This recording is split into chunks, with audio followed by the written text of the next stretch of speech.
Last time on Metanoia Blues. In the heat of the battle against the massacred, restless spirits of Fort Fathomless, N's magic flares out of control, producing horrible distortions of their own body that terrify the Stormchaser crew. They defeat the monster and nobody dies, but the exertion is too much, and when the smoke and arcane fire clears, only Kai remains in N's place. The mood is tense.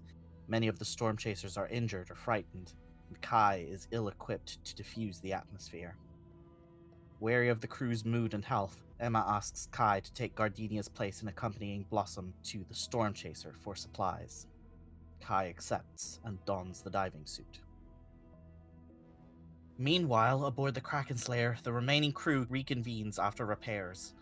Mei cynically accuses the others for not seeing how dire the circumstances are, especially after Willow and Coulton's latest confrontation.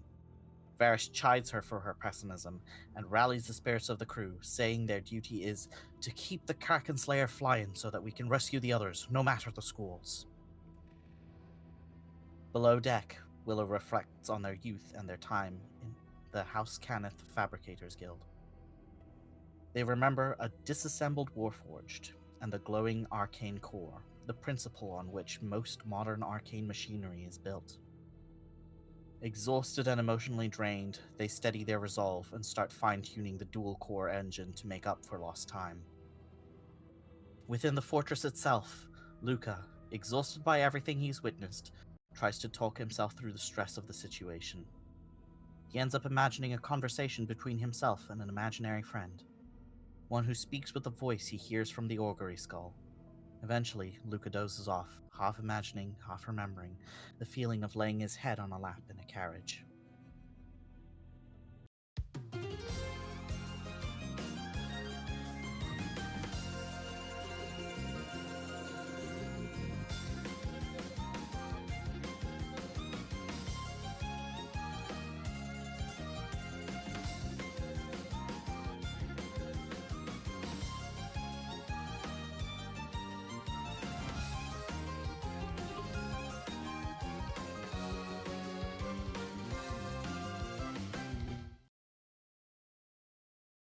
We pick up with Kai.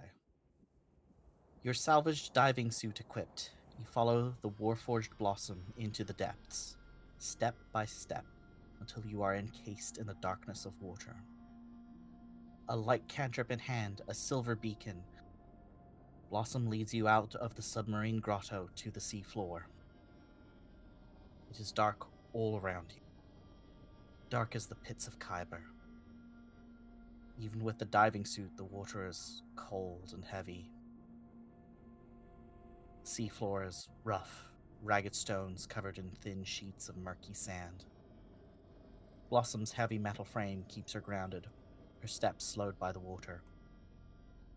You, Kai, could leap up and swim to gain speed, but the diving suit weighs heavy on your limbs, and it is easier to simply take awkward, bounding steps. The two of you venture forth, held down by the mass of the ocean above your heads. What are you up to? This is definitely unusual for Kai or any of N's personas. They've been in the depths of Sharn before, but Sharn was decidedly not submerged in water, so being underwater is somewhat of a new experience, at least at this depth. And in these depths, Kai begins to feel his heart race, begins to feel anxiety prickle beneath his skin. It's a feeling that's almost as alien as the Eldritch power. It's unlike him. It isn't him. He's not the one panicking. That doesn't mean he can't feel the others panic. Taking a steadying breath, Kai closes his eyes for a moment, focuses inward on the root of his anxiety, on the elven man with the blue eyes and the brunette ponytail. In the backstage of Kai's mind, Thale paces, agitated. Calm down. How am I possibly meant to remain calm? We are raw meat parading through a lion's den. I'm aware. You hardly seem concerned enough to be aware. They could be planning to behead us upon our return. They could be... Then we fight back, or retreat. This conversation is pointless. Where is Anne? Why are you asking me? Did I not call on you to calm the flames? No. I chose to take over in response to the threat. I was met with no resistance, but now I can't feel Anne. At all. Well, I admit the eye has also been silent since the incident. I've not seen hide nor hair of Audrey either.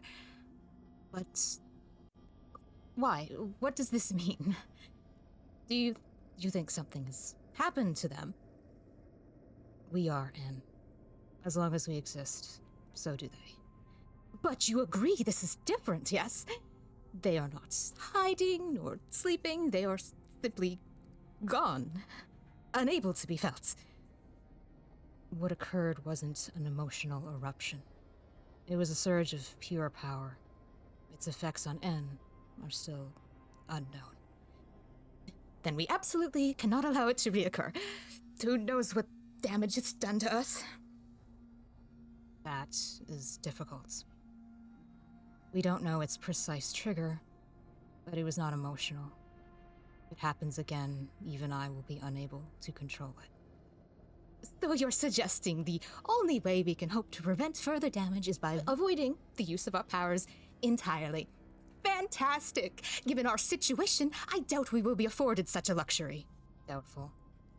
Be that as it may, it likely would have been wiser to lie to the Stormchaser crew, assure them that everything was under control.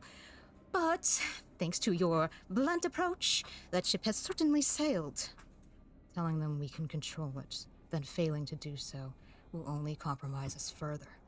Assuming they discover us at all. We're not to be in this situation for years, Kai. Merely hours. A lot can happen in a few hours. Evidently. Your anxieties aren't helping. They never have. And your infuriating, callous, and curt approach is going to get us all killed. If we are not to lean on falsehoods, then at least tell a more encouraging story. Such as? I don't know. Search for inspiration. You have ears and eyes as well as any of us. Well, You're the storyteller.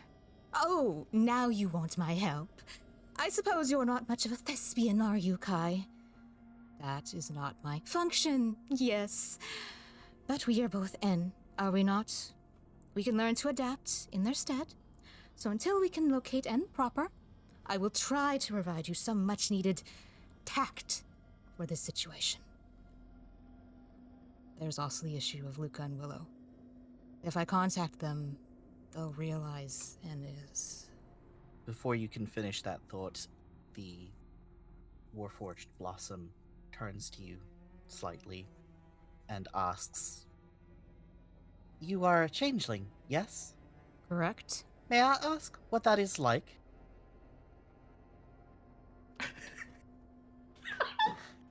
I have recently taken to changing my own face, but I am a constructed being, and you are organic. I imagine there must be some differences. I would assume so, yes. I apologize, I am unfamiliar with how Warforged approach their ability to adjust their identities. Well, so am I, frankly. It is all rather new. Are you a new recruit to the Stormchaser crew? Relatively speaking, yes. I see.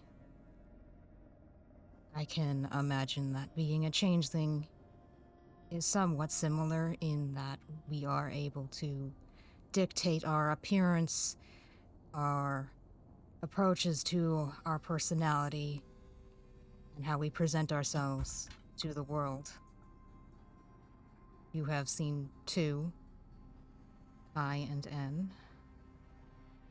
Some changelings choose one face and continue onward with the same face for many years. Others change much more frequently, like a change of clothes. That is interesting. I had assumed that it was purely aesthetic, but you say that changing your appearance changes your function? Guy looks over his shoulder at the Thale, who is making a face like, "Oh yes, your function. Now she's speaking a language even you can understand." Goals! Goals! It depends. The experience of a changeling differs from person to person. Some maintain the same personality. Some adopt the personality of others. I would consider my experience to be shining a spotlight on different aspects of N's personality. We all come from the same root, but we are different branches. I see. She tilts her head in like a gesture of thought. Pardon me if this is too forward, but I saw the erratic magical transformation during the fight. It was difficult to ignore, I assume. If you have questions or concerns, I would rather hear them. Has that happened before? Not to that extreme. I see. Though, I would assume the root cause is the fact that N has been using their magical abilities consistently for the last 2 to 3 hours. It has put great stress on their body. Overheating. Overclocking. That makes sense, yes. Do you know the source of this condition? It's something of an enigma. A puzzle N is in the process of solving. I see. May I ask another question? Go ahead. Have you ever been to Siri? No. I see. What makes you ask that? I saw similar things when I was there. You're from Siri. Well, yes, all Warforged were created in Creation Forges in House Cannith, though I suppose technically I was stationed in Siri. So I suppose yes, if I could call any place home. Before the Stormchaser, it would have been the western border of Siri, not far from Whitehearth. I see. That is interesting. One hand is holding like the beacon of the light spell that's sort of like dimly illuminating your surroundings as you walk forward. Occasionally you'll see like a deep sea fish dart away from the light just on the edge. Yeah, guys. I also darts in tandem with the movement. It's like always keeping an eye on any movement. Probably gets a little like, not spooked, but the Thale gets spooked. Tense. But Kai just notices like shadows moving, and sometimes his attention is drawn to them, even if there's no life behind the shift of the shadow. He's alert. Yes. Blossom brings her hand up to a pendant at her neck, which is a silver amulet of the silver flame. Kai regards it.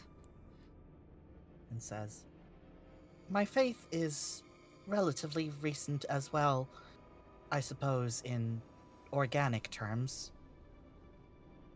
Though it is the most consistent thing in my life for a while." Were you in Siri when the morning occurred? I was, yes. And that's where you saw these similar events? Among other things. It was similar to some of them, but quite different from others.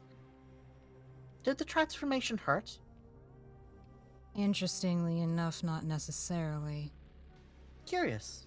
Well, it is good to hear that you were uninjured by it. Kai lifts his arm a bit, though it is thoroughly... The actual view of his actual arm is thoroughly blocked by the suit. It was emotionally distressing rather than physically painful, if I had to categorize it. Oh. Well, that is not good either. Emotional distress tends to be very tolling on organic beings. Yes. Kai looks at Theo on his shoulder. It tends to be.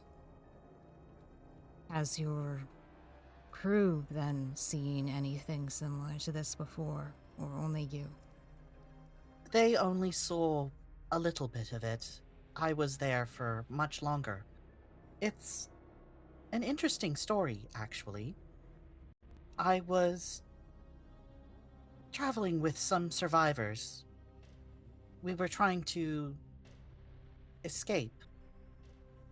I was guiding them since I am largely unaffected by the environmental changes of the morning.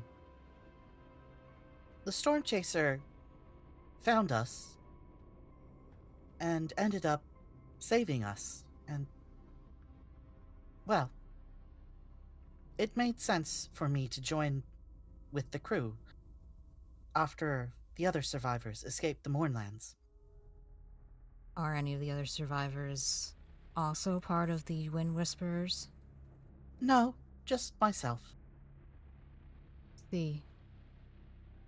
And your faith, that was something you took up as a result of surviving the Mournlands?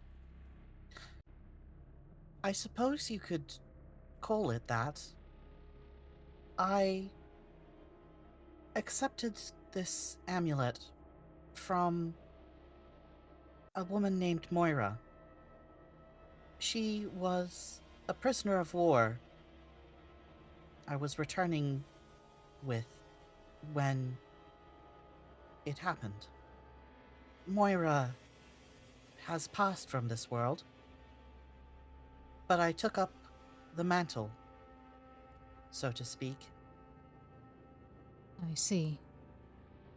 And does your faith have any particular doctrine regarding beings like what you saw in the Mournlands? I'm sure there is, but being as I am not from Thrain and I have taken this on as a personal experience, I am not very familiar with the doctrine and theology. All I know is that the Silver Flame is a force of good in the world, a force of protection and healing. When evil descends and causes harm to others, the Silver Flame cleanses the corruption. I see. It was a beacon of hope in a place abandoned by it. And would you define what you saw during the altercation? Corruption? I cannot rightly say. I mean, I do not know you, and I do not know the source of your power. And in the end, you were using it to protect us. Kai nods. Or looks at Thale, looks back at Blossom.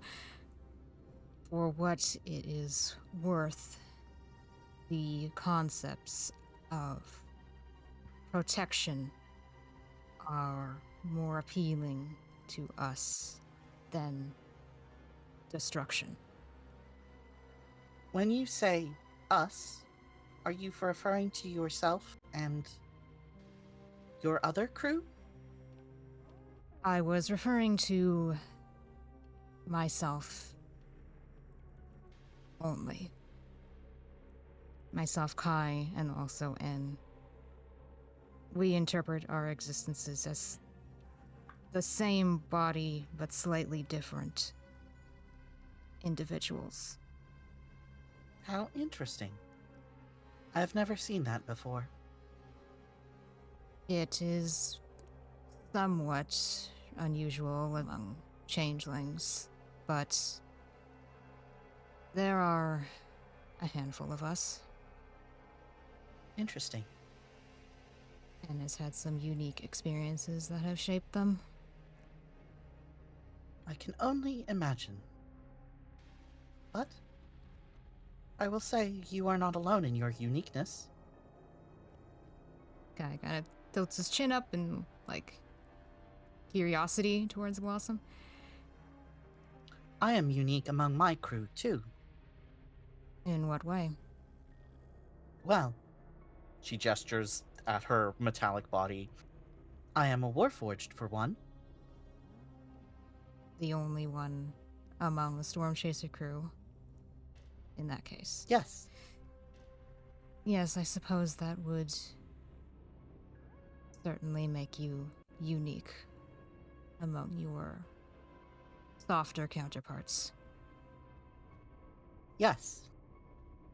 I suppose they are soft, though bone is hard. I She gets it. once met another warforged named Bones. Interesting. Why was that unit called that? I did not ask, though they had Karnathi origins, so I would assume it may be a byproduct of that. Interesting. Good, you're trying to relate. I'm so proud of you. Oh my god! Shut up! Shush! This is why you were in a cage for so many years. God! I ended up adopting my name significantly after I had left the Moorlands and joined the Stormchaser crew. What was your inspiration? I quite like flowers. She gets it. They are delicate and beautiful and ephemeral. Is that something you also strive for? Beautiful, yes. Perhaps not so much the other things. Ephemeral, certainly not. But as a healer, I do imagine being delicate would have its boons. Oh, that is a good point. I hadn't considered that. But you are correct. Being a healer does require finesse. But no, it is mostly I wanted to find a connection to living things. Because you live among them, or because... It is hard to say. I have been trying to come to grips with what it means to be myself. I see, so you find yourself still constructing your identity. Yes, that is a good way to put it. I mean, technically, I am only, 6.5 years old? But then again, Warforged do not exist with childhoods. We are created fully formed, with all foundational information already implanted in us. I see. Well, I can sympathize. Fed the line by fail. I can't question mark, sympathize question mark. Fail, and mouthing it out behind Yeah, you. exactly. Sympathize. Don't forget to enunciate too. Oh god. After N was imbued with the current source of their power, they also went through a period of reconstruction. By reconstruction, what do you mean exactly? They discarded the majority of their personality and worldview and chose to reflect, chose to identify what they would prefer to strive for going forward. Oh, I see. I suppose that is another form of reconstruction. Mental reconstruction. Yes. I was picturing something more physical. Yes, well, you saw how well that went. Says the Theo in Kai's brain, not Kai out loud. Physical reconstruction is somewhat more problematic for creatures of flesh. Yes, I have noticed that. Mind the step? Blossom, offers a hand to you to, help you climb uphill underwater. Theo takes Kai's arm and makes him take Blossom's hand. Oh my god. I'd like Kai to give me a perception check real quick. Yes. You got it. Perception. 14. You have superior dark vision, which means I believe you can see out to 120 feet. Yes. And Blossom's little torchlight extends that where, there's a layer of bright light, dim light, and then the darkness beyond. So you have quite a good range of view. You can see sort of dotted around on the seafloor the ruins of old drilling equipment, other wrecked submersibles, sunken ships that have been chewed away by the elements. It feels a little bit like walking through a graveyard. Mm-hmm. None of these wrecks look particularly new. No. All very old. Good to know. At least 20 years old. A lot of them probably much older.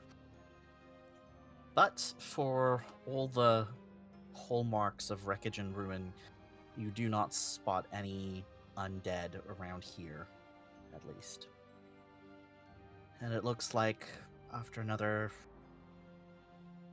10 minutes or so, you'll be able to reach the underside of the Stormchaser, where it is floating in the water. No monsters. That is a relief. I will say it's been about 20 minutes, or once you get there, it will have been about 20 minutes of walking. Okay. You are traveling at a slow-ish pace, just because, the suit is difficult to navigate in. Yeah. Yeah, I don't imagine we are doing anything but a slow, steady stomp through the bottom of the Yeah. ocean.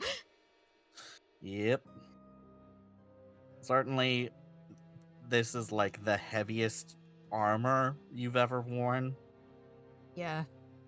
It's not super comfortable. Yeah, Ed's only really started, wearing armor of any, protective nature over the last, 5 or 6 years. Yep. Not that it did me much good, but So you keep your eye peeled yes. for danger as you and Blossom approach the underside of the Stormchaser. The good thing about being underwater is that it's much easier to climb, Mm-hmm. as gravity is not as heavy. Yes. I don't know if my ring of swimming would be helpful in this context. I know with the suit on that might like cancel it out, but technically I still have it on. I think it makes things easier for you. Certainly, it would be like you're traveling at pace with Blossom, who seems to be relatively unhampered by the water, in the sense of like she's just straight solid metal. She's walking through this as if it is a slightly thicker air. Mm-hmm. Yeah. She's not particularly buoyant. You and me She's both. walked through worse in the Mournlands, probably. Maybe. We can share that story over drinks later. Whatever she drinks. Oil. There's a lot of that here. We'll just Oh, a keg. drinks aside, Kai would also ask Blossom if there's any hatches or entrances to the Stormchaser that they could take advantage of, given the position and how they do want to approach this without drawing too much attention. So if there's anything like that in the ship's construction, then maybe they should aim for it. There is the cargo hatch that loads from the top of the ship, but I don't imagine we want to go up there. I suppose the next nearest would be one of the windows, or perhaps one of the hatches through which the cannons poke. Either of those sound viable. Are we able to open the cannon hatches from the outside? I don't think they were closed. Well, that certainly sorts that out. The windows, I assume, would be sealed. Yes. It would probably cause more problems to open them. Indeed, I am less interested in shattering a window when we are operating under such scrutiny. I will do my best to be quiet, though I am not the most graceful. We will make it work. Yeah, I think I will probably start moving upwards towards the ship and try to find one of the cannon hatches. What's the terminology? Yes. I think it's a hatch. What's... Sounds better than cannon hole. Yeah. Yes, so get out of the graveyard. We're not thinking about that. No need to think about that. Let us block out distressing thoughts. Close your eyes, Thale, and let us swim up to the ship and find a cannon hatch. Yes, yes. I'm very quickly gonna look up what it means. What, like, the actual term is. Mm-hmm. Gun ports is what they're called. All right, like a porthole, but it's for the gun. I got it. Yes, yes. It is technically a hatch. It's just like a little window latch thing. Okay, I would like you to make give me a stealth check and an athletics check. Okay, well, it's first. 23 for the... Oh, that was sleight of hand. Sorry. Stealth is the same thing, though, so I'll just take that roll. Yeah. Same. Nice. Yes. Nice. Very nice. Ooh, and then athletics, was it? Yes, please. Okay. Oh, good. Oh, nice listen. No. No. Hell. That's a dirty one. So you manage to sneakily approach the underside of the ship, and like you spot where the gun ports are above you.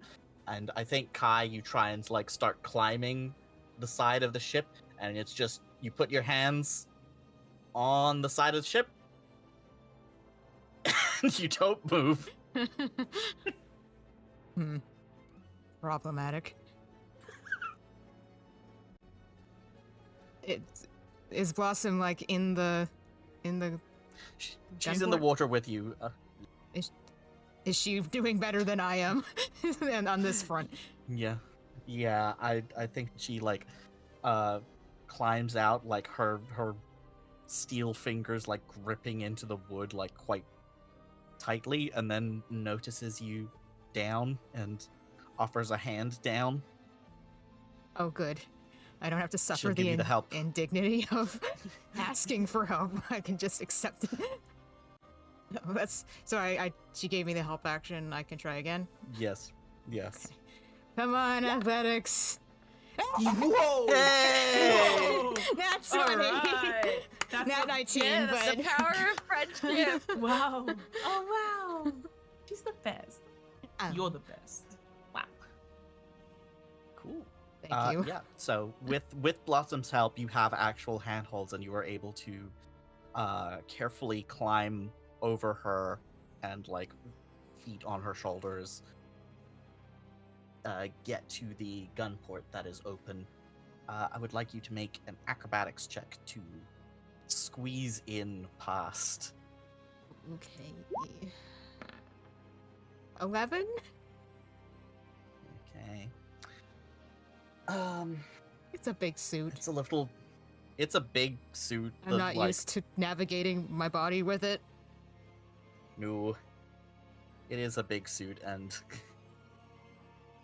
it is difficult. Oh, if only you had someone in your mind who was used to wearing costumes. Kai, you sort of like try and squeeze yourself like past the muzzle of the cannon, and you get a little bit stuck because the helm is bigger than your head. Takes a couple tries. You're gonna need some other approach to get through the rest of the way. So, what is my position exactly? Stuck, I believe. Yeah, We've established this. You're basically like half in, but you're sort of squished. The top of your head with the helm is sort of squished, and you have one shoulder through. And sort of your feet braced on the outside, so you're trying to like clamber your way through. Think a little bit like a fast food chain play place where you're trying to get through a tube with the front half of your body. Is this the sort of approach that would benefit from, like, rewinding, retracting, and trying again? Or do I have to just try and, like, reposition myself within the tube? You could try and reposition yourself within the tube, or you could try and ask for a push, because mostly it's the cannon blocking the way. Mm-hmm. You're in a better position to try and like push it back on the rails that it's on. Okay, so, like, adding a little more force from, say, Blossom might allow me to, like, Yeah. push it. Alright, Yeah. yeah. Kai will. And he's been speaking to Blossom in message, so this is still Yes. spoken in message, so it's not muffled with his head half in a tube. Yeah. Blossom, would you mind giving me a push? I will. She comes up behind you and gives you a shove. Yay! 13 is enough. Yo, yay. There's like a sharp push on your lower back that forces you past the worst of the gun, and you're able to clamber the rest of the way through. You are now on the gun deck and inside the gunning station. Give me a quick perception check, and I will roll for Blossom to follow you. All right. Are we still underwater, or have we surfaced now? Nope, That's a you have one. surfaced.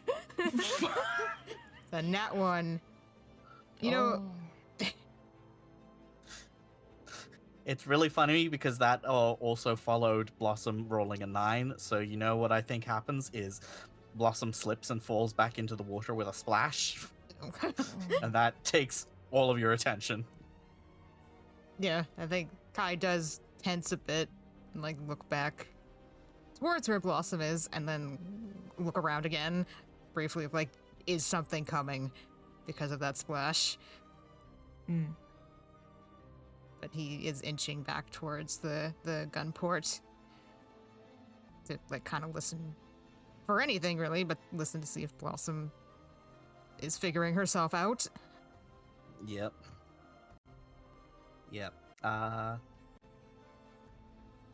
She will try and come back up.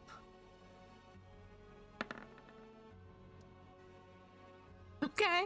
Nice. She makes it. She makes it this time. Carefully clambering back up and through. And says, "Excuse me, I slipped." Are you all right? Yes. Good. We should try to remain as quiet as possible. I'm not sure how many skeletons have lingered on the Stormchaser, but we should assume the worst. She nods. All right, so we came here looking for medicine, provisions, weapons. I assume you know where those are stored. Yes. Medicine will be in the infirmary. Food will be in the galley and pantry, or in the cargo hold. The infirmary is a level above us. The cargo hold a level below us. Which do you think we should approach first? Now that Blossom is inside and with me, can I try to do kind of a listen check to see if I can hear any patrolling skeletons? Yeah, go for it. Make a perception check. Okay.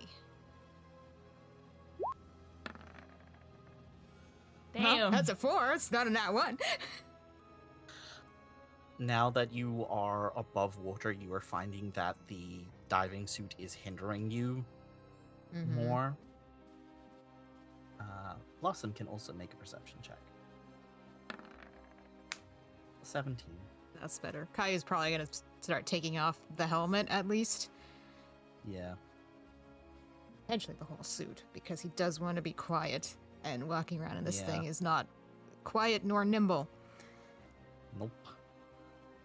Yeah, now that you are above water, your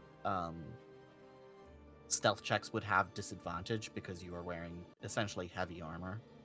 So, might be worthwhile ditching it for now. Yeah, we'll just leave it here by the gun port, and yeah, well, Kai is doing that after feeling thoroughly hindered by this suit above water. He'll turn to Blossom and ask, "Can you hear anything?"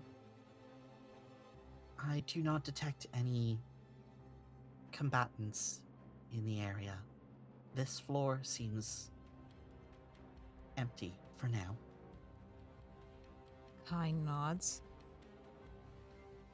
I am of the opinion that we should go below decks first, gather provisions from there, return them to this gun port, and then risk going above decks. In the event we are seen, we can theoretically retreat, gather those provisions, and exit. That seems a wise course of action. But first, should we acquire weapons? Are they nearby? Yes, the armory is just around the corner here. Then yes, that does seem wise. Cool, so let me describe. So, Blossom heads to a door, and towards the back of the gunning station, it's like this little horseshoe shape with about 6 cannons on like little rails to keep them from sliding all over the place. Important. Here. Yep. Currently, it looks like only harpoon ammunition is out with various chains. Blossom heads out the door in the back of the room and turns towards the inside of the ship and opens another door where you can find the armory. There's a collection of somewhat mismatched weaponry on various racks and shelves. A couple of them have like clattered to the floor, but it seems like nothing is terribly damaged. They are metal weapons, so yeah. All right, good. Looks like there are about 10 spears, 10 light crossbows, 10 packs of crossbow bolts, a couple of short swords, a few rapiers, a warhammer. Give me a perception check or investigation check, whichever you prefer. Stick with perception. I'm slightly better at that. 12. There also appear to be 3 sets of like magical ammunition. What sort of magic can I tell? Like, are they fire arrows, for example? They are all crossbow bolts, but it does look like there are like on a little shelf. There's a couple packs of there's 3 packs of 10 crossbow bolts. One of cold damage, one of fire damage, and one of acid damage. All right. Neat. I will gesture to Blossom. You would know what your crew would benefit from. I suppose they would benefit from everything in here. The question is, how do we transport it all? How much are you able to carry? How much weight? It's not a question of weight so much as, unwieldiness. Do you have any wheeled containers? Or sizable rucksack?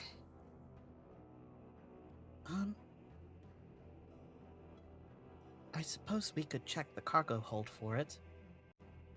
It might be worthwhile.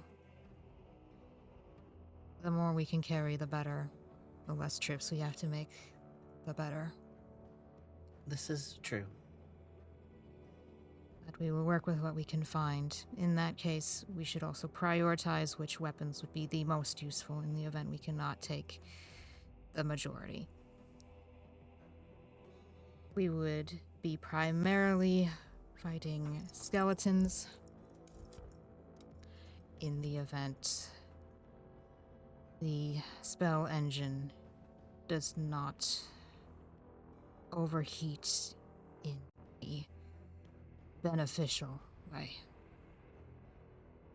But there are also 3 humanoids to contend with. We are not certain of their weaknesses as of yet, but they are soft. I suppose ranged weapons. And the warhammer? Likely. Kai ponders for a moment. According to my intel from Luca, at least one of them is likely a magic user. So yes, the warhammer may be effective. Oh, I was thinking that blunt force trauma is the best at breaking bones. Jesus Christ, girl. You and I are gonna be best friends. Well, one would hope that it has multiple uses. A weapon usually does. So the Warhammer is certainly something we should consider high priority. Ranged weapons are also very valuable.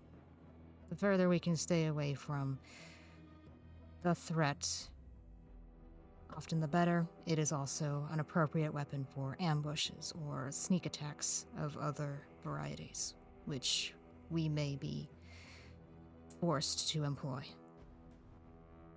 So let us prioritize the crossbows and the warhammer, along with ammunition.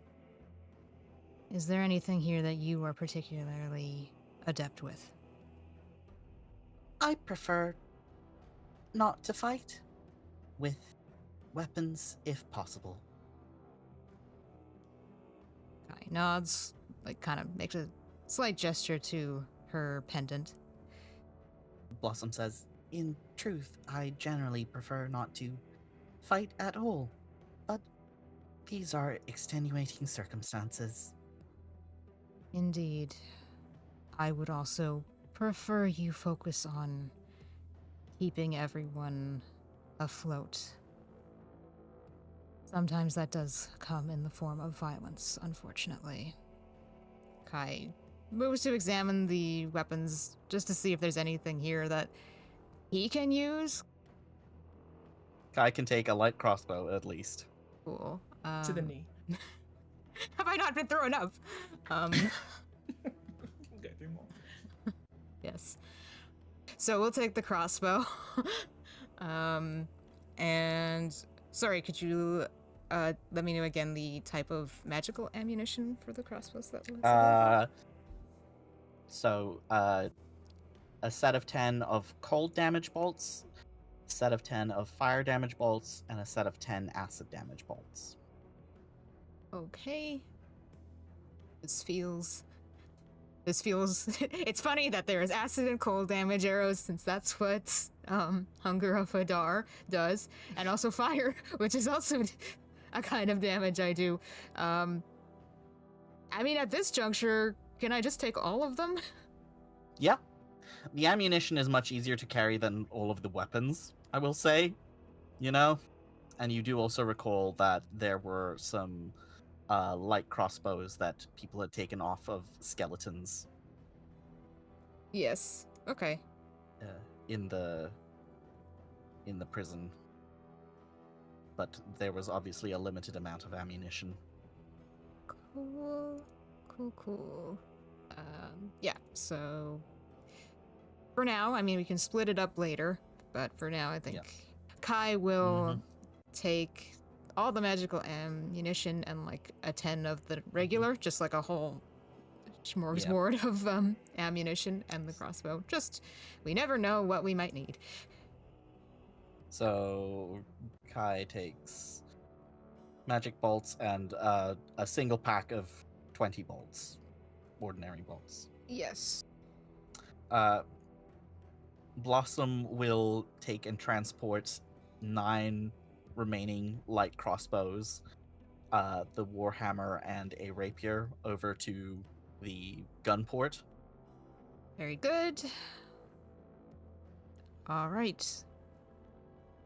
Well, now that we have gathered some weapons, I guess we as well go downstairs and see what we can see. Is the engine room down there, or is it up here? I'm curious, since you know, what happened to the elemental. Is there any evidence of, singe marks? Can I see anything? Make a perception check. Okay. Nice. Dirty 20. Ooh, very nice. So you're looking around as you are moving back and forth between the armory and the gunning station and the little bit of corridor outside of it. You are able for the first time to actually take in your surroundings of what the Stormchaser interior looks like, because you only really caught a glimpse of it when you were being arrested in the middle of a storm, and now when you've been really focused on not getting caught. Mm-hmm. Taking the helmet off has also helped. Yes. You could turn your head and not see, like, the inside of a helmet, Yes. you know? So you can see that it's quite dim in here at the moment, obviously, since all of the lights are out. There's like a couple sort of dim emergency lights flickering along the sides of the walls. The enchantments needing a little bit of a refresh. It is quite beautiful in here, in a way. There's the sort of warm, light-colored wood of the deck. There's wainscoting, which is like a half wooden panel at the bottom of the wall segments, followed by like sort of embossed wallpapers. It's a lot more decorated than you maybe would have expected from a pirate ship. And you can see sort of like the wallpaper is sort of integrated with this like gold geometric circuitry that reminds you a lot of how Willow's style of artificing works. The like golden ley lines of their armor and the inner workings of the engine room. Even to some extent, like what they did with their sword when they were posing as Cognaut, the little enchantments and so on. You can see that on the stairs down, there's like a little runner carpet. There's also a staircase up just outside the armory. Around the corner from you would be the ammunition locker that is accessible from the outside and also from the gunning station. Looks like there are signs pointing to the artificing bay and carpenter's workshop, as well as crew quarters on this floor. And below is the cargo hold. Yeah, I think Kai somewhat slows as he regards particularly the circuitry that is reminiscent of Willow. It's kind of a reminder to Kai especially that this was once essentially, well, Willow's ship, the ship that Willow called home. And their fingerprints are all over this place, and there's something affecting about seeing it in this state. It empty and lifeless and trapped in such a forlorn kind of place. It's maybe Kai doesn't feel anything about it, but Vale certainly has a pang in his chest about this situation and the state of the Stormchaser, and seeing something that means a lot to your companion in this state. And there's kind of this renewed sense of determination to make sure that not only the crew survives, but this ship as well escapes the fate that the inhabitants of Fort Fathomless are intending for it. Okay. Alright. Start you sip the air with great pain. Thanks. But right now there's a job to do, and that is to equip the people that are supposed to man these halls. So we'll go down to the cargo hold. Yes. So you head down the stairs, following Blossom to the cargo hold. It's a little bit segmented off, so there's like the stairs down, and if you do a U-turn, you can enter the like main cargo hold. At the front of the ship here, you can see sort of the curvature of it is such that the nose is occupied largely by a room labeled carpenter stores. Mm-hmm. Blossom opens the door to the cargo hold, and you can see down here it's pretty undecorated and utilitarian, just wooden boards and metal bars for bracing. But nevertheless, you can see a couple panels of circuitry that link the elemental matrix, feature the geometric golden brass patterns that you've come to expect from Willow's artificing here and there. All of them are dim, unpowered. And I imagine at this point, and therefore, Kai knows what an elemental in an elemental engine is supposed to look like, and this is decidedly, like, empty in comparison to what he's seen previously. Yep. So, no doubts now that the elemental is vacated the premises. Yep. It looks a lot like the interior of the Krakenslayer before you installed the elemental cores. Mm-hmm. So you in fact know what it looks like to see an airship with no elemental at its heart. Kai kind of pauses to examine it a moment. And then the inner Thale pops out for a moment. Oh, you know, this in fact might be the perfect way to explain what happened to the rest of the Stormchaser crew. Meaning? Well, you remember the last time an, exploded. Tactful. Anyway, what I'm trying to say is that it's similar. Overuse of the charges into the elemental caused a backfire, a reaction, an undesirable explosion of power. Surely the Stormchaser crew is familiar with this sort of incident in some way, shape, or form, having worked so closely with elementals, don't you think? Or at least they are perhaps somewhat educated in the concept.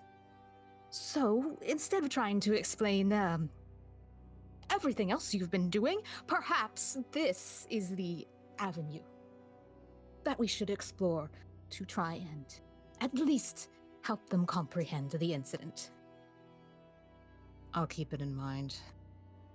And Kai will carry on, probably to Blossom, who is a few paces ahead. Yes. Blossom has opened the door to the cargo hold and is looking through crates of rations. You look around and you can tell that there's maybe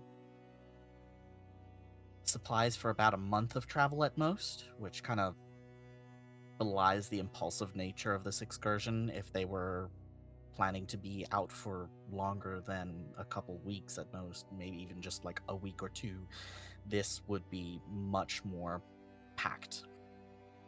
Mm-hmm. Blossom is sort of going through rations that are packed in sort of wax-sealed paper. Some are labeled dried fish, salted pork, cheese, ship's biscuit, and also looking at like bottled ales, cans of beans, other dry goods that would be portable for travel.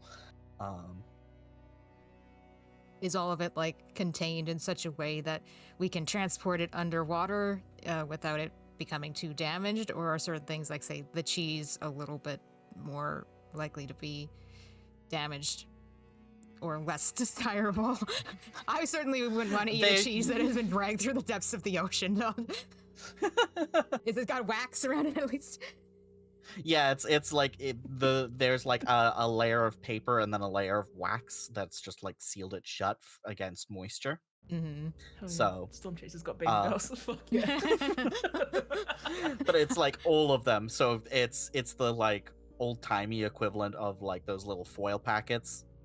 Cool. Well, anything is better than just like raw goods dragged through the bottom of the ocean. Blossom is sort of looking at the inventory and is like, I don't know which would be most suitable to take. We cannot take everything. No. She looks at can of beans. Don't take me. We ideally will not need everything as we leave this place within the next 24 hours. Kai does not say the hopefully. This is a statement. This is a mission statement. Yeah. All right. So, yeah, this is a tertiary question. Are there any like nets or bags or tarps or anything down here for like packing this stuff into? Blossom has her little sheet satchel that she slung around, but there are also nets and bags around here. There are also like other small boxes and crates that you could maybe shove some stuff into. Yeah. Presumably we're going back the same way we left, so it's going to require transport through the water. That's I don't think the two of us packing a whole heap of goods is going to be allowed through the front door.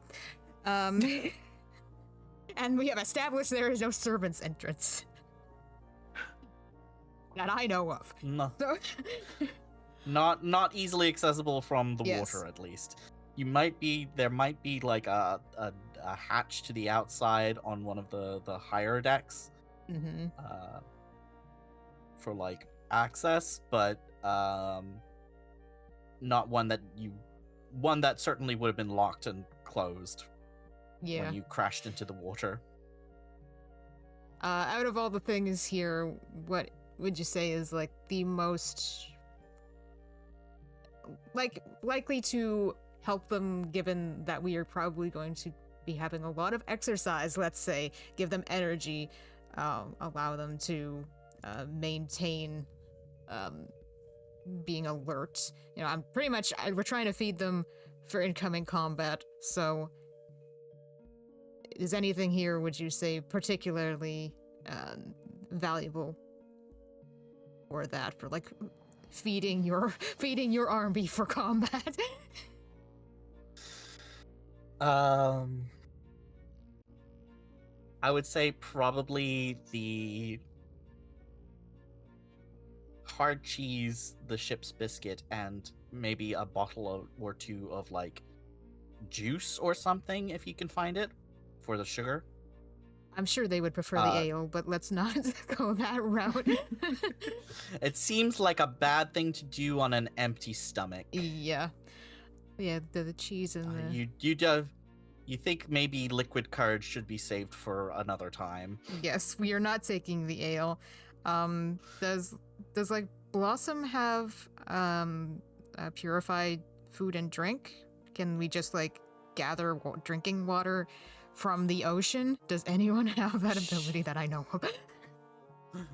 She seems to be out of spell slots at the moment, so because she spent most of them on healing the crew. Okay. Is there any drinking water here? Yes, there is a barrel of drinking water. A barrel? Oh, God. And roll a barrel. Under the water? Oh, well, I guess the skeletons did. We need to get it out of the porthole, and then... Yeah, it's a bit too big to fit through the gun hatch and heavy, so... There are some bottles of like non-alcoholic beverage in here, because I don't imagine that like they would go without, say, orange juice. Yeah, I feel like, you know, sometimes the chef want to make cocktails and whatnot, and Yeah. Jean-Luc has provided the gin and the juice. Yes. Magda's the bartender. Oh, sorry. Max is very confused as to why he just made that. What is it? It's disgusting. That's what it is. Why did you do this? Cool, because if there was no like juice or anything, I was like sitting here contemplating, is Kai going to like take the bottle, if there are bottles of ale, and like dump the ale and fill it with water? And the reason I was sitting here contemplating that is because I feel like someone would get a stick up their ass about that later. But I'm like, Kai would do it. Kai would do it if there weren't other options. The approval meter just plummeting for like multiple members of the crew. So just like And desperately. Thale going, don't do that. Kai looking at like Kai picking up a bottle of ale, examining it, and Thale's hand just like gently places it atop Kai's hand and lowers it back into the crate. Can you roll like a fortune thing to see if you can find other bottles? Because that's a good idea. Yeah, make an investigation check or another perception check, because that 20 was for above. Yeah. So Cool. whichever you choose. Damn it, It's a hell. vibe. 5. My fortune bad. You walk past a crate named bottles, but you don't see it because it's in your iPad's Yeah, blind the spot. iPad side. I can see through. Kai walks past the crate labeled orange. I can see through it thanks to Willow. Oh, you. Oh, so sorry. I thought maybe your eye had gone out of commission. I can still see. I just can't feel. Right. Alright, we're taking juice, boys. You grab 3 bottles of orange juice. Hopefully that's enough for 12 people. We're gonna have to share. We'll stick it in the bag. And yeah. And now, wheel of cheese, I guess, Luca Garnison into the bag. Yep. The reference to episode 1 of season 1. God. Yeah. Luca had what, 3 wheels of cheese in his bag? There were small wheels, Yeah. but yes. Where'd you get the cheese? I like cheese. All of it? Those personal like wheels that you get when you're making a Yes. mini charcuterie. Yeah, carry a couple of those. Every wheel is a personal wheel if you're not a coward or lactose Yeah. intolerant. And confirmed. 17-kilo wheel might not be personal. Yeah, so Kai will grab some bottles of orange juice and grab some of the cheese and some of the biscuits, and that I assume takes up a decent chunk of the bag. I'm not sure how big the bag is, but yeah, from what I'm imagining, big bottles and big wheels. Let's say it's an average backpack, and the wheel of cheese is like about the size of a dinner plate. Yes. So, Damn. and I imagine the packets of like biscuits is a bit smaller. Yes, they're A bit like more like I can navigate I- that around the wheel of cheese a little bit to like stuff it into the yeah. I'm imagining crevices. like those tubes of like digestive biscuits kind of Mhm. thing, Okay, like a pack of rice crackers. neat. How many of those do you think you take? How many are in a pack? God. I'm sorry. Let's say 12 biscuits in a pack. Okay. Can I fit 4 of them in there? Yeah. And I'm sorry, Kai also probably opens one and starts eating it. Nope, that's fair. 'Cause N's body is Yeah. hungry. Eat some Yep. of the nice stuff. Go to the kitchen. Kai, indulging in the pleasures of life. Sorry. Yeah, my bad. No, the driest, most utilitarian biscuit he can find. Good. Nutrient packed so- biscuit. It's like, Rom, are you familiar with rusks? I am not. That doesn't sound edible.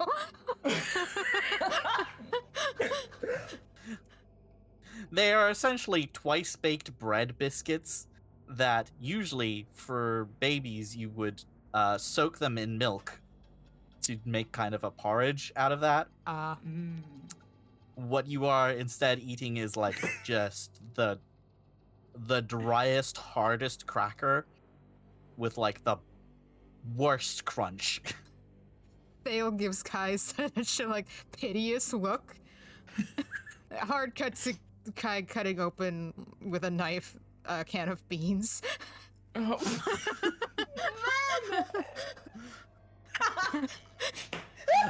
Like scooping So unpleasant. beans up onto the biscuit. No. Oh my god, cold beans on dry bread.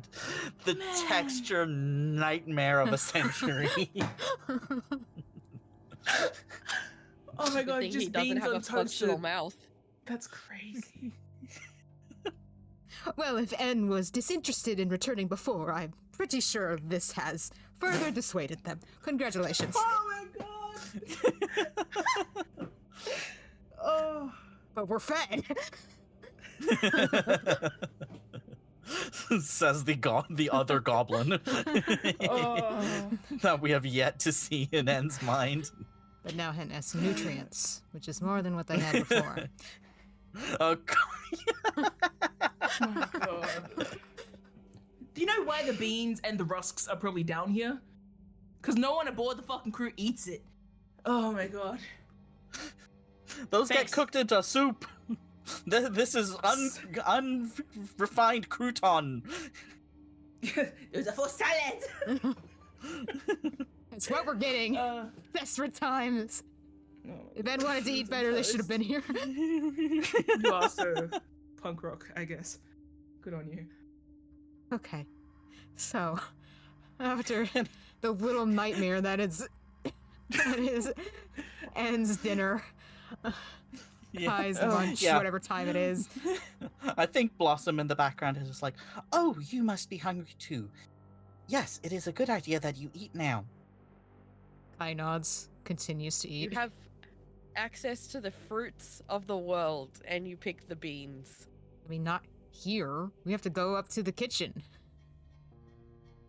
Have some water at least. Kai opens a bottle of juice and starts drinking from it. Okay. Yeah. Have some juice. Juice, baked beans, and oh, Cold beans. cold beans. Room temperature beans. I have On the I have the worst question. Technically, Yeah? my armor of Ignis is still active. I think we're getting up to the end of that. Can I warm the beans a little Oh my bit god. That's a good question. on my armor? Oh, you're still on fire. If I wasn't on fire, I would be dying. So that's gonna stay up for as long as it can. Kai decidedly is not trying to trigger N's powers because of True. what just happened. I'm just wondering if my body heat is enough that if I hold a small portion of beans against like the fire emanating from say Make my a charisma forearm, can I warm I the would say- beans? Make a charisma check. This is raw spellcasting ability. Okay. Can you use your magic in this way that it is absolutely And not I use my designed magic to? to warm beans. That's an 8. Nah, that's a no. I think I don't think an 8 cuts it. I think some of the beans drip on your arm. So this was entirely Thale's idea. So Kai gives Thale like a look and then like pointedly puts the rest of the biscuit and beans in his mouth and then swipes off the beans on his arm. I imagine Kai just like licking his arm. You know, like when you spill a little bit of sauce on yourself and you're just like, "Arr." It's Just eating beans Yeah. off your forearm, It's more like a off your nibble sleeve, than a honestly. A nibble. Oh my god. We can't waste food. Food. Yeah. Cool, bag is packed. Belly is filled with cold beans and biscuit. All is right with the world. Is there anything else down here for like carrying there weapons on- and other things? Oh my god. give me another search check. Okay. I think this would have to be an investigation Oh. one. Well, I think this has to be an investigation one on account of, like, you have to dedicate Nice. more time okay. to looking around. Okay, it's Better. 17. 17. Okay. Okay, so you're starting to look through the actual inventory a little closer now. And you find equipment for, like, ground voyages and stuff. You can find a secondary proper backpack. Ooh. Yay. So, like, Blossom got out a bag from where she knew there was one, and then you find, like, a couple others. So Blossom is currently carrying the bag with the juice and cheese and biscuits that have been stashed in there. It's, like, I'm gonna say 70% full. Other useful stuff in here. There's, like, rope, general, what you would expect adventuring equipment, stuff like that. Cool. Might So, take like, some of the ropes, rope. tents. Yeah. I don't have any rope on me, and there's been a couple times where I've been like, I wish I had rope, so take a little bit of Yep. the rope. I imagine there's, like, stuff for, like, laundry down here as well. Is there just soap? The crew might feel better if they can wash themselves a little bit. Yep, I think you can find a bar of soap Nice, okay. and some sponges. Good for morale. We will take the soap and Yeah. sponges. Nice. Yep. Cool. You can also see near the back of the cargo hold is sort of a gated area of floor-to-ceiling metal bars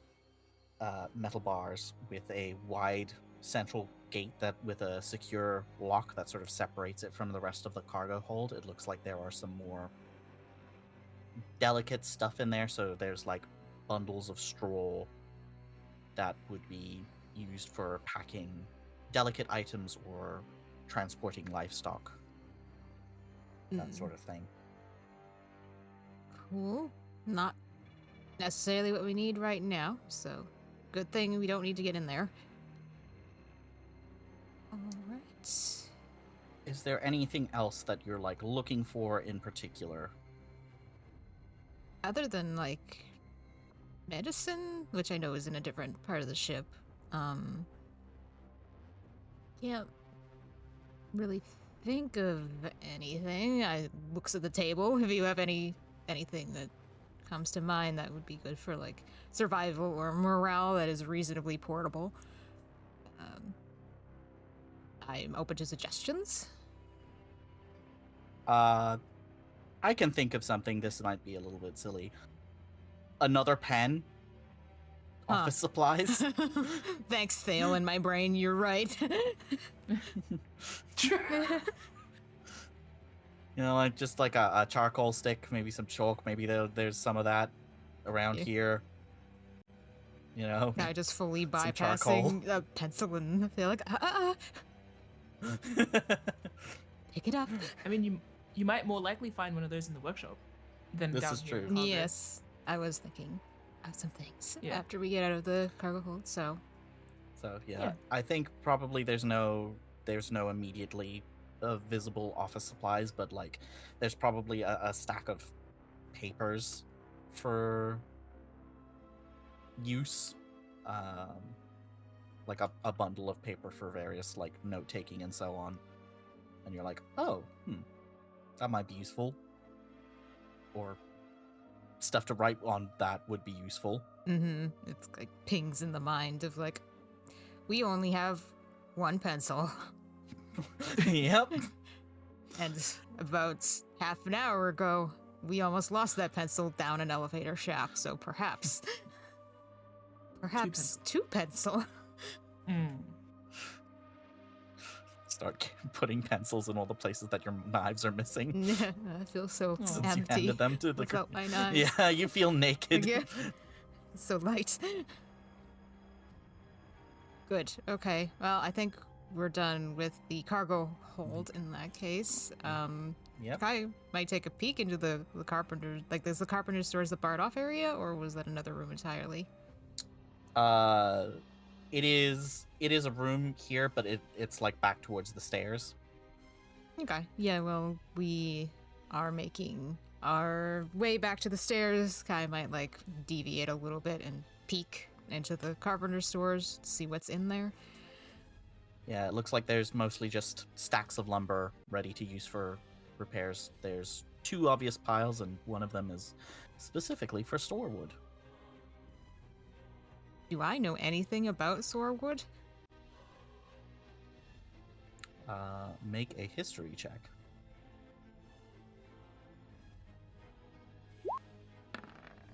Or a nature Neat. check. We'll But go I with the think 15. they're the same. When I No, roll no. nature, I get cursed. Sorewood is the material used for building elemental galleons and airships. It also makes some of the best ships in the world. The Ryger ship, the Dragon Eye, is made with a Sorewood hull. It is a incredibly light and buoyant wood that only grows in Arenal. Come a long way.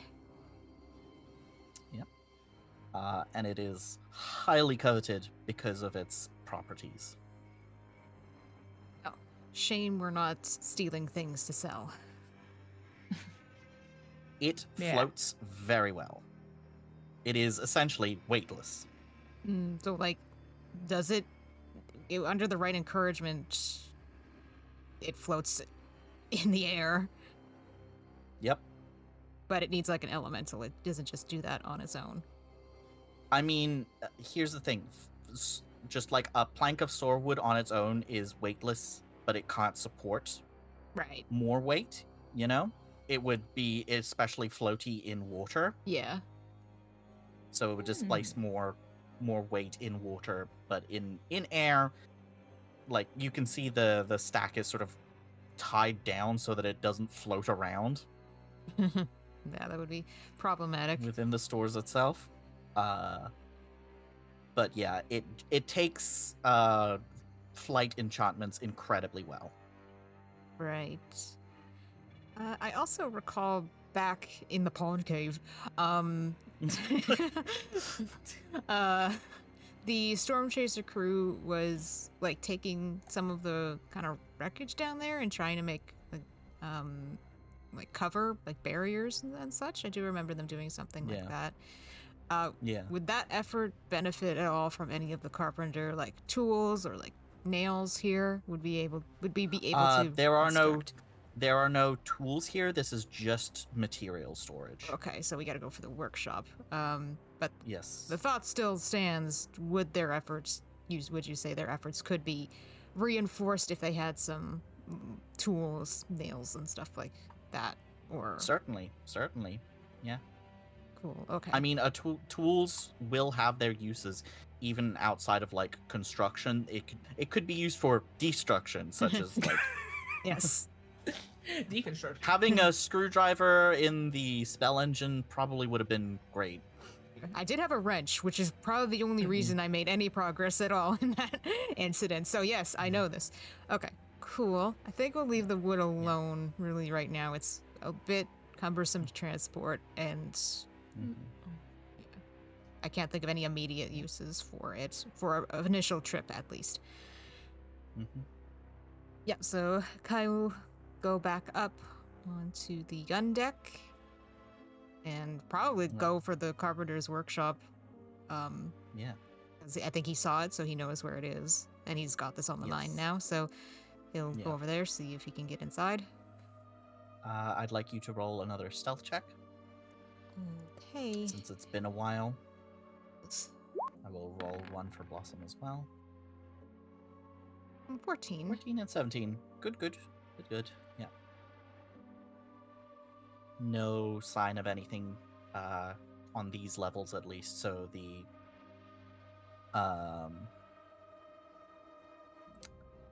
gun deck and the cargo hold at least are clear of enemies. Yeah, it doesn't make too much sense for them to be patrolling down here. I guess, Why luckily. would anybody come up from the sea? Yeah. Who would do that? Okay. Yes. Carpenter's workshop. you enter the carpenter's workshop. All the materials and tools needed for woodworking are kept here, aside from the lumber itself. So you can see clamps, glue, nails, screws, saws, rasps, chalk, string, measuring tapes. Most have managed to stay in their holders, but a few have been sort of tossed around by the impact of the crash. You can also see a trolley board that has crashed into the corner. One of the wheeled casters has snapped off. Unfortunate.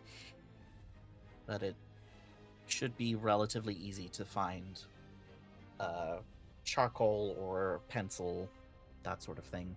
Yes. Theo tapping Kai on the shoulder and pointing out a piece of charcoal or a pencil of some description. Kai taking that, tucking it in like a pocket on his armor. Because that's Yep. small. That can go in the book. That's free. Yeah, can be tucked between the pages of the book. It's small enough. Otherwise, like screws, screwdriver, hammer, nails, that kind of thing. Maybe some clamps if they're small enough to be portable. How much weight and tools do you want to take? Ugh. How much weight do I have left? And we still need medicine. I'm imagining that Blossom is carrying a lot of the weight since she is She's- significantly stronger. Yes.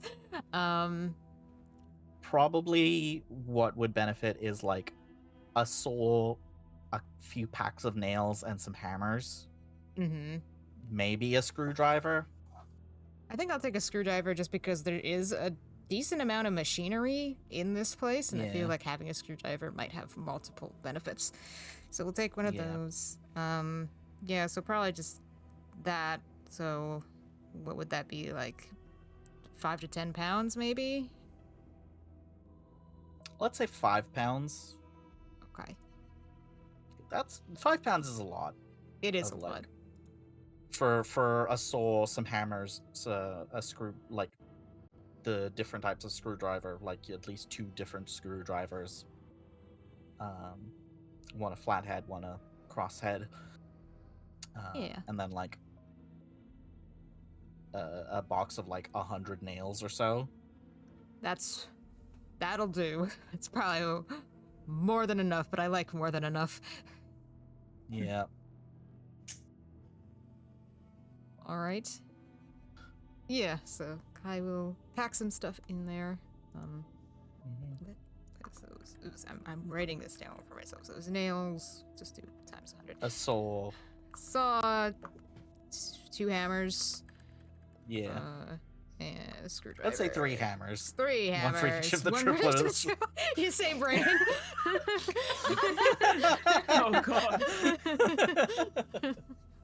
Playing whack-a-mole with each other when you get back.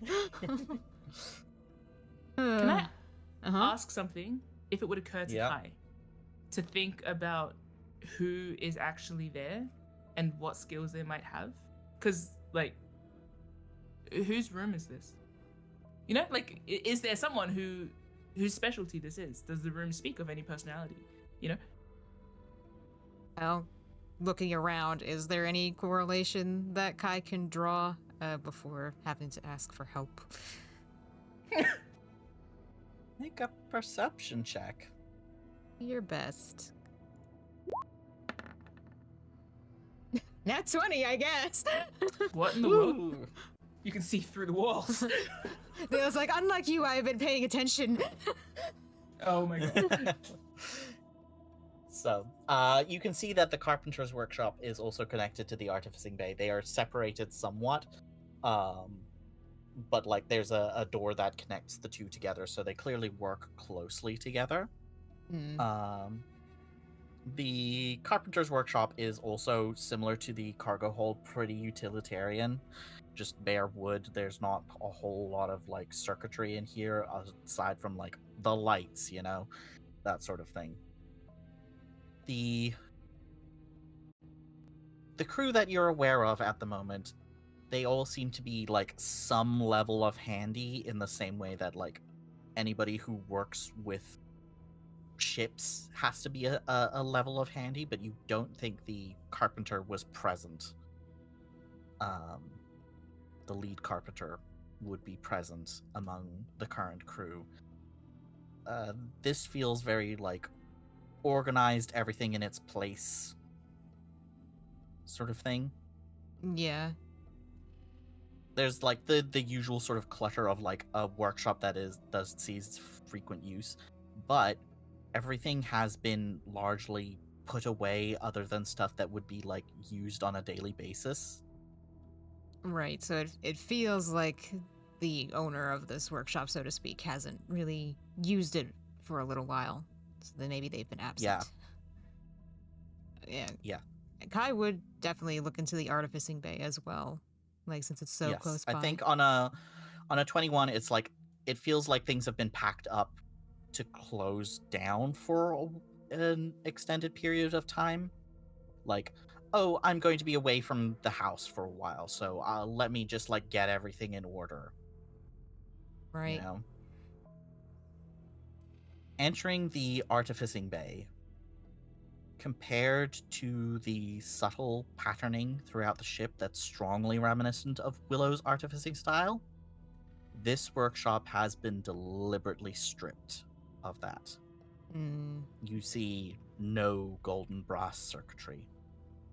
Instead, it is monochromatic. It has sharper angles, straighter lines, less curves. Definitely feels different from Willow's influence. Tools and supplies for general repair are set up to be easily accessed when needed by crew, but all of the other materials and tools are carefully labeled and shut in cabinets or drawers. Workstations all clear. There's at least 2-3 workstations here. There's not even like notes out. Like everything is like cleared, wiped down, locked up. Lead artificer is absent, along with the lead carpenter. Mm-hmm. You recall somebody saying that Doorbell is absent, as are her juniors. Right. I think Kai peers around the room, but Bale is the one actually like soaking it in, and there's a bit of an internal grimace at the way this room feels intentionally gutted and redecorated, let's say, to erase any trace of Willow. And in a way, it makes Thale sad, because Thale can imagine this was something of a special place to Willow, and now it looks like it has been completely... their presence has been completely banished. And though it's understandable, from the perspective of someone who is Willow's friend, it does. It hurts Thale in a way that is both impersonal in the sense of that it is a sympathetic feeling for a friend, and in a personal way of this was a space that was so special to you, and now your presence has been obliterated from it, and that is a feeling that is applicable probably not only to Willow, but to himself.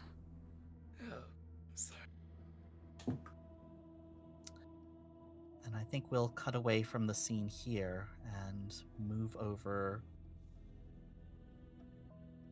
to Willow's side of things for now. I guess it's suitable. Oh, the heartache is so heavy. What is Willow up to at this time? The last we left off that you were tuning up the dual core, keeping the output steady. I think you were able to increase the general speed by about 5 miles per hour. Good. And you'll just have to keep an eye on it, but seems pretty stable for now. So since the last time we tuned in, when did we tune into me last? What time? Willow doesn't know this. In the moments after they finished their work. You know, I think, so what I'm imagining is kind of like that shot of Theo looking around the room. Sorry, Kai. Well, both. It's kind of Theo looking around the room, actually. Like, I imagine the Kai is replaced by Theo. And then cutting to the internal engine room of the Krakenslayer. Also that sort of POV shot, I guess. But then when you go back to where you expect Willow to be, they're actually out of frame,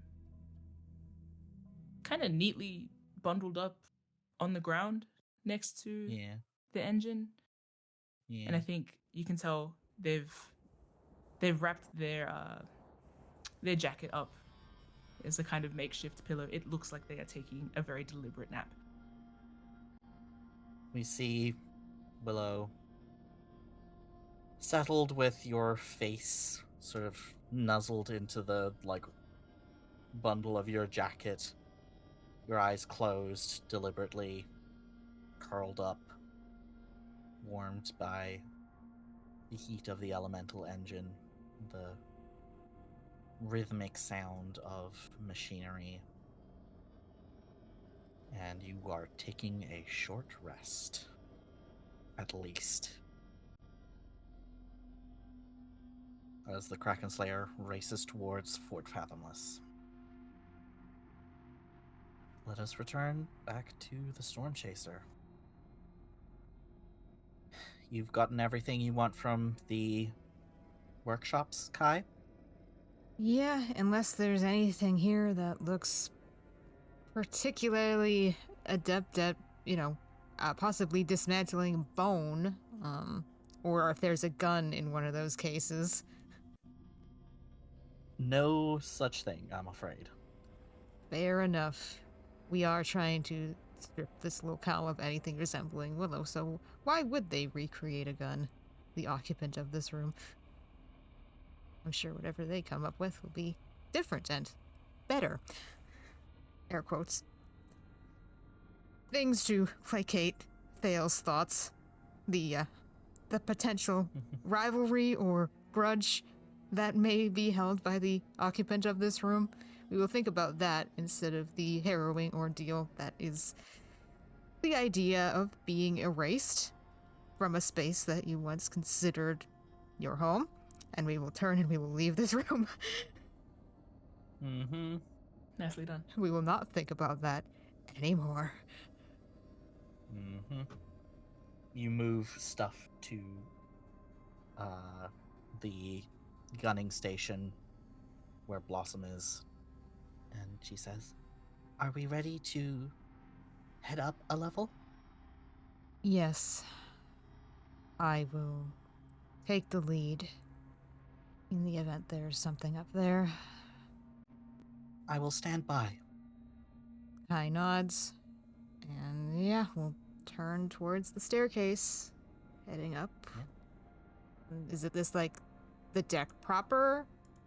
Or no, there's one more. You're not on the upper deck. There's like one more enclosed deck. Okay. Yes, so that seems to be like the sort of main living space. Got it. Yep. Well, Kai will still kind of take it slow and try to be quiet about it. Also trying to listen for any potential signs of, well, life, quote unquote. Unlife. Movements, threats, animated threats. Yes. Make a stealth check and another perception check. Okay. Okay, 14. 14. Good. Perception 7. 7. Nice. So, you don't hear anything, and you don't see anything so far as you approach the top deck. Or, well, the main deck. The upper deck is still a level above you. Corridor appears empty. All right. Good. Just kind of keeping his head down and stalking up the stairs and peering around, looking, see if he can like see the medical bay from here. Or if he's going to have to like glance back at Blossom pretty much expectantly, like, we're here for medicine, so where is it? I think Blossom is further down the stairs. You can see some signage that leads. You are currently at the like nose of the ship, so further towards the back, the stern. You can see signage leaning to passengers' quarters, the mess, and the infirmary. Right. Well, infirmary is why we're here, so Kai will motion for Blossom to follow and head towards the infirmary. Blossom will make a stealth check also. 15. Good job, Blossom. Yay. So, you head towards the infirmary. Blossom quickly opens the door and enters it very confidently. You can see a couple of cots for patients, a built-in desk and cabinet with a couple of locked drawers. A wide-based vase with dried flowers has been knocked over and spilled across the floor from the crash. Blossom is busy unlocking things, going through the cabinet, quickly stocking things in a very practiced manner. If you'd like to make a perception check to examine the room / keep an ear out for anything. Sure.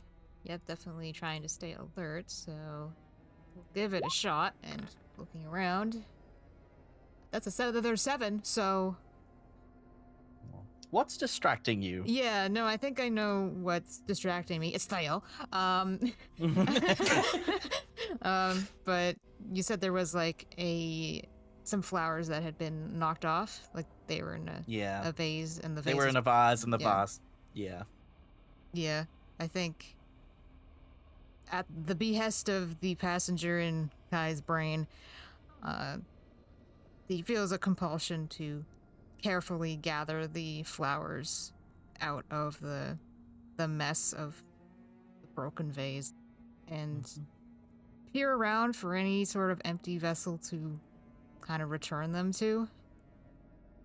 I think you can find like an empty sort of wash bottle Yeah, I don't know if there's or something like that. any water here to fill the container, but at least the flowers are returned to an upright state and placed on a surface so they're less likely to be trampled on. Blossom says, "Oh, that wasn't necessary, but thank you." Kai nods, and as he's kind of drawing his hands away from the adjusted flowers, he kind of notices his own arms they're scratched up and bruised, and I think we're like starting to come to the end of the armor of Ignis. Yeah, at you this have point. like maybe 5 more minutes or so of the armor of Ignis, considering all the like back and forth trips that you've been doing of like getting the supplies, moving them to the gun deck, making sure you have like thoroughly searched each room for useful items. Yeah, That so sort of thing. like through the dimming flames, Kai starts to recognize the physical damage that En's body has maintained. Like all the eldritch magical quote-unquote damage has kind of eerily disappeared. Like, En's body looks almost as normal as it did before, which is somewhat strange to see after their arms literally dematerialized completely a couple times and their body dematerialized completely a couple times. So the way it can just return to its original state is strange, but putting that aside, Kai is noticing the lingering physical damages, and that leads him to speak up to Blossom. Would you be willing to share any of your medical provisions with me. Oh, certainly. Oh, now that you are no longer quite as fiery, you are looking very much worse for wear. Here, she hands you a potion of cure wounds. Sip it slowly, and you will then recover its full effects. Thank you. I will accept it. Do you follow the instructions? We're not going to chug it. Yes, we will follow the instructions. We will follow the doctor's instructions. In which case, you recover 10 hit points. Yay. That's something. I will remove the temporary Which hit is- points and add... Which is the maximum that a standard potion of healing will give you. Great. That's a little bit better. Basically, by taking the medicine in slow dose, you receive the full effects as opposed to like the random roll of knocking it back in a moment of combat. Mm-hmm. Kai looks slightly less bruised. Yeah. What's your HP at the moment? 20. Out of how much? 39. Okay, so you're about half HP. Oh. Yeah, it's not Yeah. the worst. Yeah, it is basically half. It could be better, it could be a lot worse. Hopefully you'll get another chance for a short rest. And you'll Hopefully. get to roll another hit dice. But in the meantime, you're not Not one taking any strong gust chances. of wind. You're not one strong gust of wind away from keeling over. Yes. Which is preferable. Yeah. Blossom is pulling out scrolls from the cabinets. Goes, I don't know if these will survive the water, and I don't know if those backpacks are quite ocean-proof. Would you be able to store these in your suit? Yes, of course. She hands you 10 scrolls. 4 of them are level 2 and 6 of them are level 1. This seems like as good a time as any to use all of our available supplies. I agree. We are in a dire circumstance. Indeed. Honestly, though, it is kind of miraculous that none of the others were so severely injured that they could not recover. Everybody fell unconscious, including myself, when the ship went down, but You would have expected more injured. Or worse. yes, Do you think the storm perhaps influenced the crash? I don't necessarily think that the storm had any mercy on us. I think it more likely that the protective shield that is part of the Stormchaser reduced most of the impact. The shields. The blue crystalline structure. Ah, yes, the bubble, says Inner Thale. Is that typical of airships to have? As far as I understand, it is fully bespoke. I have never inquired about it myself. So it's not a new addition. Certainly, it has been here since I joined the crew. Kai kind of turns and peers up and around the room, just in a silent regard of, okay, yes, this is the thing Dorna was speaking of, and then that would suggest that Willow made this shield that then protected the ship. And there's a bit of a smile on Thale's face internally at the thought of like, well, that's sort of sweet that it's like Willow is still protecting the crew even in their absence all these years, and they haven't wrecked that part of the ship. They've maintained the shield, and it's still protecting them to this day, even in this moment. That's nice.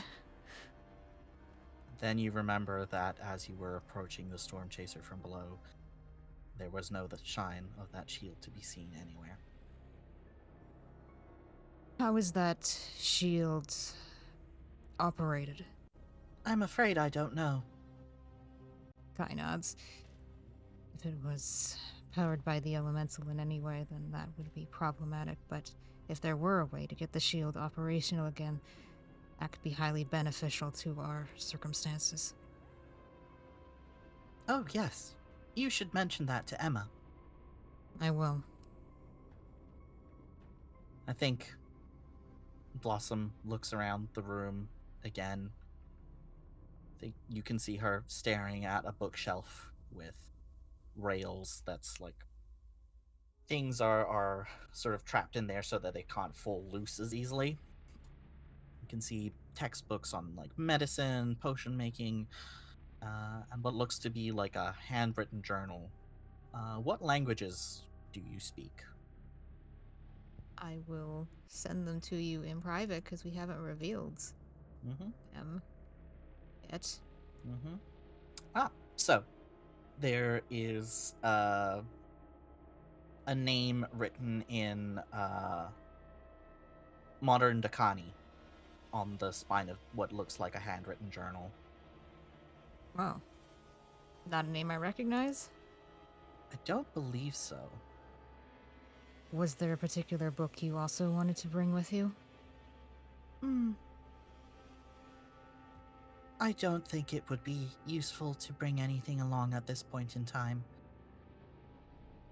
I can fit a book inside the suit as well.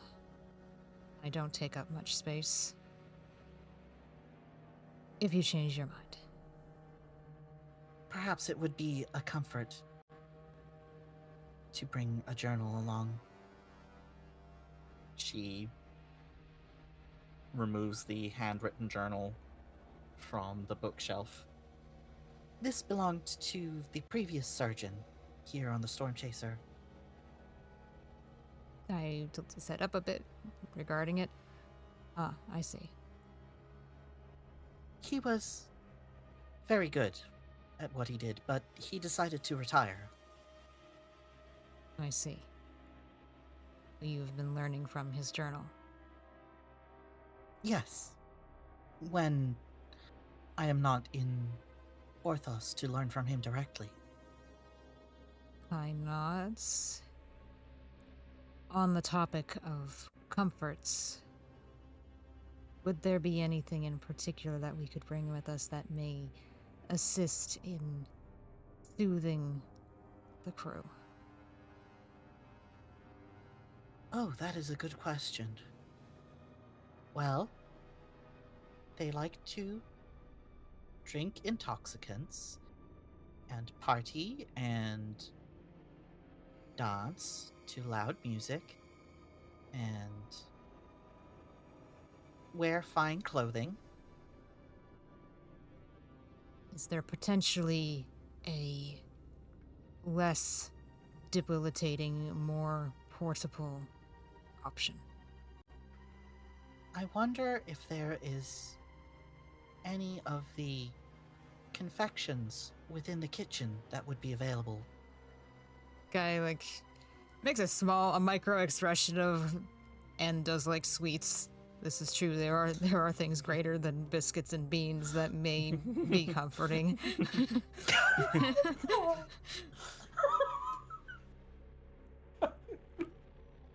This sounds like Dr. Seuss.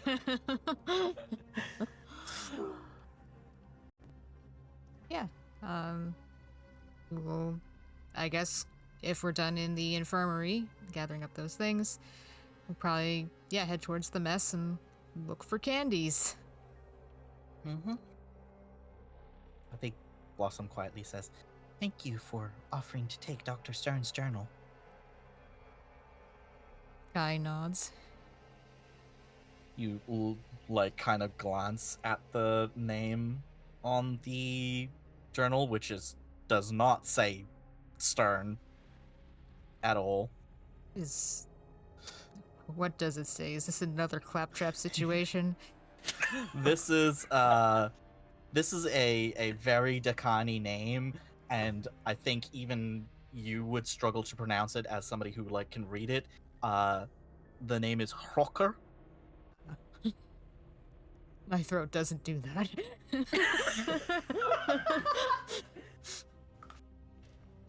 I have an accent when I speak to Connie. Yep. Dr. Grocker.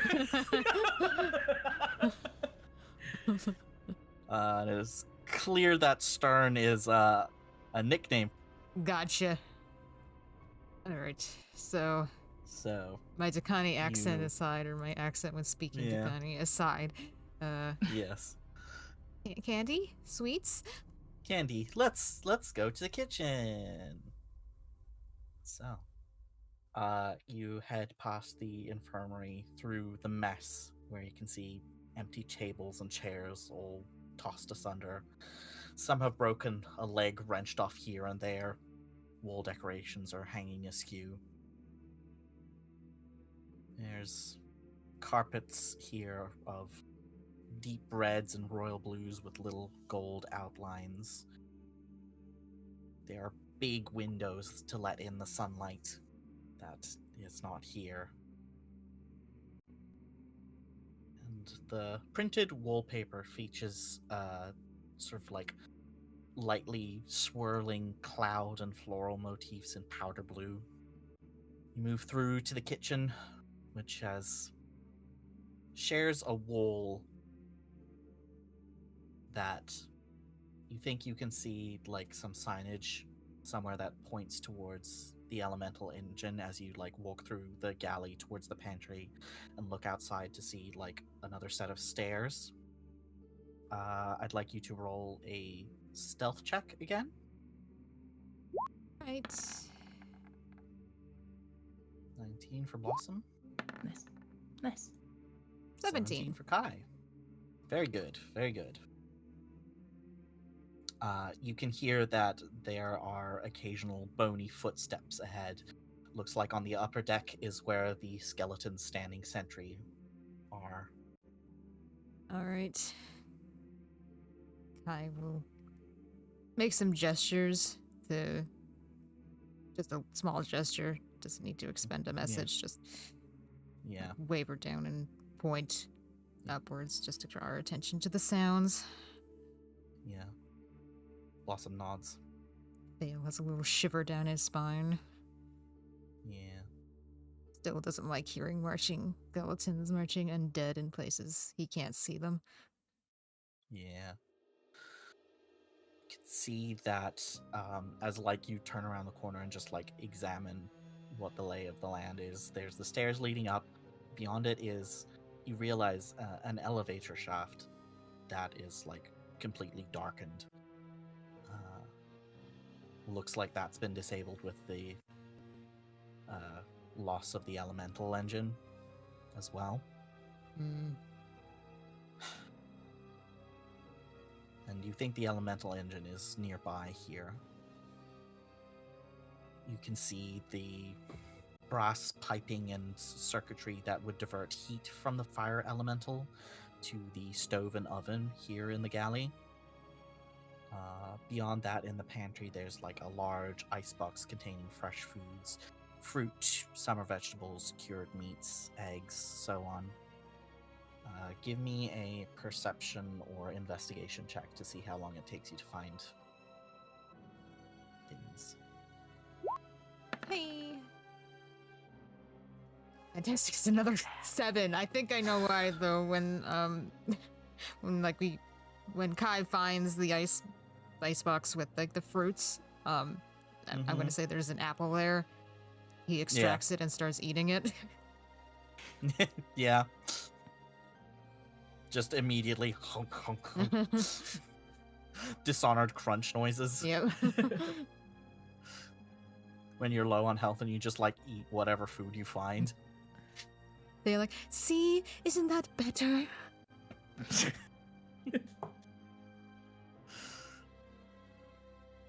God. Blossom will also do a quick search. Yeah, Yeah, she finds a container of sugar and a container of like baking chocolate. That won't taste good. And just like holds them up with a questioning look of like, any of these good? Just baking chocolate and straight sugar, huh? She doesn't eat. Yeah, I'm just confirming that's what I'm looking at. Yep. It's like sort of unchopped like chocolate chips, basically. It's like the stuff that you would break off to make chocolate chips. Yeah, I mean, see, And- if we had yeah, time a to box of melt sugar. the chocolate and stir some of the sugar, and maybe we can make that appetizing, but as it stands, Probably not. yeah, Kai looks at it and it's like, I think Kai sees her taking out the baking chocolate and does say that won't taste good, like unprompted, just knows. He knows. Awesome, cuz. Oh. Puts it back. Okay. We should keep searching. Keep looking around. Nothing else. I guess we have fruit now that we could just take for immediate consumption. Yeah. I mean, you could make chocolate fondue. Take a saucepan, take the baking chocolate. Literally. let's That'll see if we boost can everyone's find- Spirit. Anything else before we Who proceed? Okay. walks in? You guys are making fondue in the basement of the fortress. Okay, I'll shut up. Yeah. That would be really funny. I mean, if all else fails, I'm sure Jean-Luc would very much approve. Yes, that's what I'm saying. And Yeah. if nothing, if we can't find anything else, Baking chocolate's Then- nice sometimes. is there anything else? Give me investigation check, please. Okay. Come on. I can do it. That's an 8. Bro. I'm afraid there are no readily available confections other than the baking chocolate, the sugar, and the fruit. God damn it.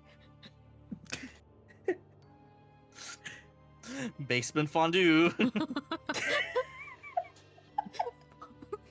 Pondu. Fondue!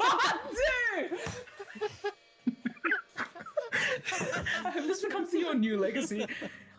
Cold beans and pondu. I'm feeling more inclined to take the fruit. Yeah, That seems more reasonable. yeah. We are safe from Pondu today. You fill the rest of your bag with the assortment of fresh fruit. What kind of fruits do you think are aboard the Stormchaser, Mim? I just Other than imagine kale. Triplets being like, oh, I was really looking forward to eating my baking chocolate dipped in sugar. Baking chocolate's yum. I keep saying, as someone who has been like in dire need of like a chocolate hit and found choc chips in my pantry, they're fine. Anyway, I have also done that. yeah, it hits the spot. It's fine. Anyway, fruit that they have. What month is it, Zeke? You're the seasonal king. It's midsummer, so like honestly anything. Nectarines. Yeah, sure. Like, wait, is that a? Are those I like mean, is that a summer fruit? yeah? Plums, like a stone fruit. No, Yeah, they're all nectarines are blues. peaches with smooth skin. So let's say some nectarines and some kiwi fruit. Let's say a bunch of bananas. Why not? Grapes. Let's say grapes. Banana's gonna bruise. But then they will be good. Grapes for, are also gonna bruise Bananas under have the. Yeah. come in their own container. bananas. Yeah, okay, Banana- fine, bananas. Yeah. Yeah, for the fondue. Maybe on So the yeah, some second kind trip. of stone fruit. Yeah, stone fruit and bananas and what was the other one? Kiwi fruit. Kiwi Kiwis. fruit. Yeah, it's gotta be in it. And apples, because Kai mentioned apples. Yeah. Yeah. You fill up the rest of the bag that Blossom has with fruit. Yay! Yay! And you think that this might be the extent of useful things, unless you want to raid the kitchen for knives or other cooking utensils. I mean, it would mostly be knives that are halfway competent melee weapons. There's some paring knives and stuff. You can also find like a big meat cleaver. Intimidating, but not quite practical for me. Also, not half, like 90% of the opponents here have no meat to cleave. No, they don't. There are pots and pans, however, that could be used as a melee weapon. A blunt weapon. And be used for the Yeah. fondue later. Yeah. You know, Yeah. you could melt some of the cheese. Yeah, I in feel it. like we'll take a pod just Yeah. because that seems like it's versatile. Yes. Can be used as a helmet, can be used as a container, could boil water in it. Yeah, many Yeah. uses. So yeah, we'll take a Many pod. uses. Okay. And Kai takes a large saucepan. Nice. Gives it immediately to Blossom because it's on the heavier side. Yep. So, unless you want to have a look at I think the only other thing of interest on this floor, before you start getting into very dangerous territory, is that there is the elemental engine room around the corner. Mm-hmm. Yeah. Before leaving, Kai will also just poke his head into the elemental engine room. Mm-hmm. Yeah. You look inside, and there's an uncanny sense of familiarity. It is very reminiscent of Willow's engine room aboard the Ephemeral Chaos, the piping, the runic patterning. It's a bit like looking at somebody's handwriting that you're very familiar with. But at the same time, this whole place is dark, silent. None of the systems are functional except for baseline enchantments that weren't reliant on the elemental matrix for power, such as like dim lighting. You can see that the elemental engine room is such that there is the general control panels around the outside of the room feeding into the center where the elemental core is protected by a secondary room. Do you go into the elemental core itself, or just stay in the control room? Yeah, I think Kai might go into the other room as well. He's somewhat assessing the damage to this space, in Mhm. addition to just checking it out, because we are considering putting a new elemental in here, and having an idea if anything is severely damaged would help us prepare better. You step inside the elemental engine, the elemental core shielding. Give me either a perception or an arcana check. Try Arcana this time. There we go, 18. Nice. You can see that the elemental core is currently just an empty cage. The kyber shard that would be housing the elemental itself is like shattered into dust, and around the cage, the glass that would hold it in place has been melted a bit like globs of candle wax when the elemental escaped.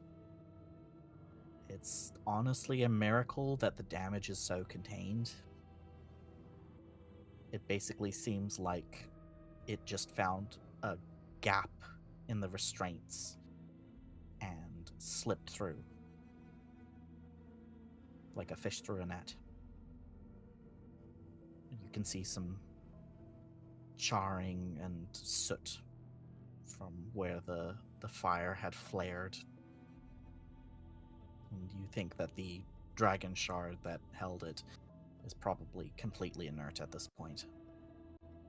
Well, Luckily, as you said, it's as clean as it is. There could be a lot more damage to this system.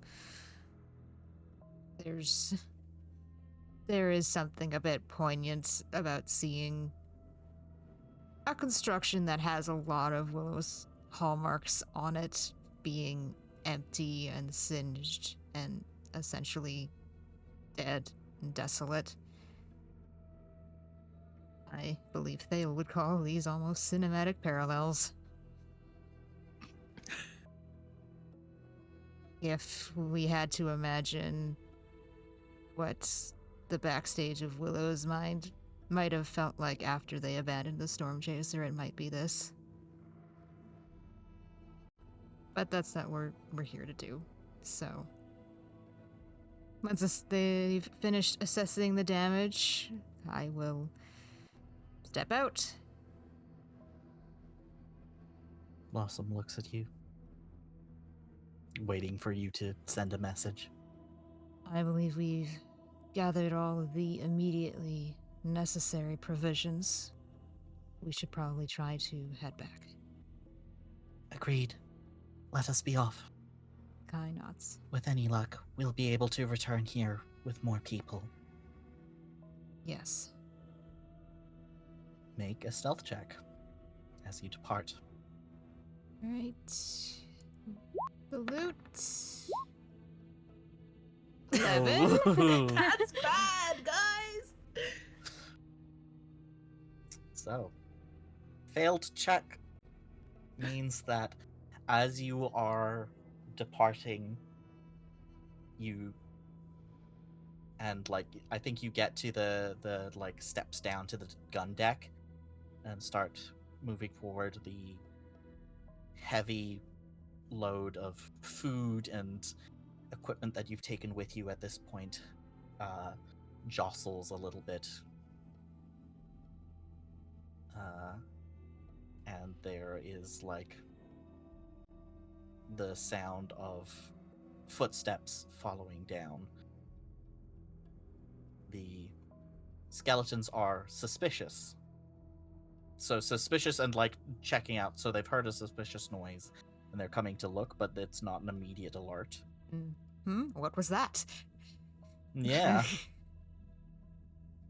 Another stealth check? Yes. Give me a stealth check and an acrobatics or athletics check to move stuff through the gun port. Okay. Oh, worse. It's a 9. And... Dear me. An 8 from Blossom again. 6. 6. Oh damn! So That's bad. all of your luck is running out. Fellas. Oh boy. So, Kai, you're trying to rapidly don the suit of the diving suit as Blossom is trying to push stuff out into the water. There you can hear the splash, and that alerts the skeletons again. They are now actively searching. You can hear methodical steps approaching you. Is there any doors or any barriers between where we are and where they are that could conceivably be Yes. locked? Yes, there are doors to the gunning station that you're in currently. You can try and barricade it with a harpoon or something like that. Yeah, that's probably what we will try to do first and foremost. Just keep them out and keep trying to get out. Mm-hmm. So I think, assuming Kai is strong enough to handle that, he would probably encourage Yes. Blossom to continue trying to get the provisions out and get out herself.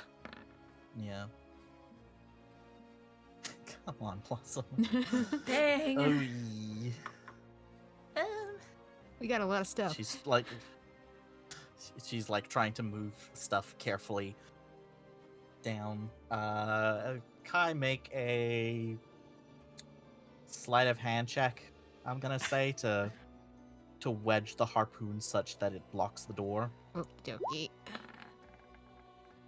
Not, guys. The It's a dice are 9. spoken. The dice have spoken it's so much. it's just been 8, 9, 6, 10, 9, 9.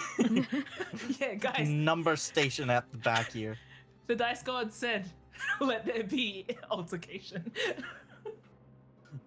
Or something. Okay. Goodness In lieu gracious. of that, they are coming. Like the skeletons are coming down, right? Yes, they are searching for you actively. Okay. Is there a keyhole or any way I can peek out this door without like? Yeah, sure. You can do a little peek. Can I use minor illusion to cause a sound on the basically in the opposite direction of us? Yeah. Make a. Let's say use your spell attack modifier, Okay. and I will contest it with the perception check of the skeletons of if they fall for it or not. I could just roll a d20 and we can add 7 to it. Yeah. Yeah. Okay. We'll just do that for now. That's better. Ooh, very good. Ooh, 16 very plus good. 7 is 23? 24? 23? Yeah, 23. Yeah, I don't think there's any way that, the fathomless skeletons immediately... What noise do you make? Do you make, like... what noise do you make? I think it's a noise of like, it sounds like something falling over in the room opposite to us, essentially. So it sounds like something fell off a shelf or like, tumbled. Okay, yeah, you have bought a little bit of time as you are like rushing to like get yourself situated. Yeah. I think Kai's still going to encourage Blossom to get out, and he's still going to try and Yeah. barricade the door because we're not out of the hot water. Yep. Nice. Ooh, Okay, goodness. 24. Blossom manages to like shove the like cannon aside and like drop the rest of the equipment out of the gun port and then follow herself. And she like gives you an urgent look of like, be safe. Kai nods. Okay. Blossom has escaped with most of the equipment now in the water. It's just you and the scrolls and the book, I think, Uh-huh. at this point. Yeah, and myself. So Kai will try once again to get the harpoon in the door in such a way that it holds. Mm-hmm. Oh. Ooh. Natural Nice. 20! In it goes. Yes. You manage to wedge the door shut to barricade it. As the skeletons are approaching, you can hear them knocking. They're gonna try making a strength check against the door. No dice, on account of that being a natural 20, and then essentially needing a natural 20 to unstick it. Good luck, bonehead. So, yep. You quickly don the rest of the diving suit as quickly as you can. Mm-hmm. Screw on the helmet. Give me an acrobatics check to make it out of the gun port and to safety. Okay. That's an 8. Ooh, that's an 8. You're a bit stuck. God, I hate this thing. Is Blossom still here? She's out. She's good. No, Blossom's in the water. Skeletons are still trying to break down the door. I just imagine Kai like trying to fit through, and he can't quite angle himself once again to get out. And there's just like this pause and this heavy sigh before he will try again. So roll again. Yep. Okay. There you go. Gee. You decide to go feet first rather than head first. Yes. Dive. So it's like the dive. So you like, it's like going into a slide basically of like you launch your feet out the gun port and then like let your arms flow behind you to like fall into the water. As you sink down below, You catch a brief glimpse of the Stormchaser as you are falling away. In the sky, she was formidable, the streaming white of clouds parting around her burnished hull, illuminated by the fiery orange of the elemental ring and the crystalline blue shield. Her prow is trimmed with painted flourishes of blue and red lined gold. Intricate engravings built into the curve of her banisters and her many windows would probably gleam in the sun. But here she is in the ocean, flightless, lifeless, commandeered by the undead. But, for the most part, unharmed. You sink down back into the depths of darkness with your spoils. We are able to cut away. I think we see the camera shift back towards the interior of the Stormchaser. We see the skeletons finally manage to break down the door, only to find there's nothing there. They search around a bit and leave back to their posts. As we see them pass by, we turn the camera and look towards the engine room. Then we see the empty elemental core. And the scene fades to a time in the past when the fire elemental danced inside it, bright and warm. Fender is curled up here, warmed by the ambient heat. It's a kind of cozy that I've never felt anywhere else. And, you know, even if the outer control room is, well, roomier, there's something so magical about being right next to the elemental core, right up against the heartbeat of the airship. What are you thinking?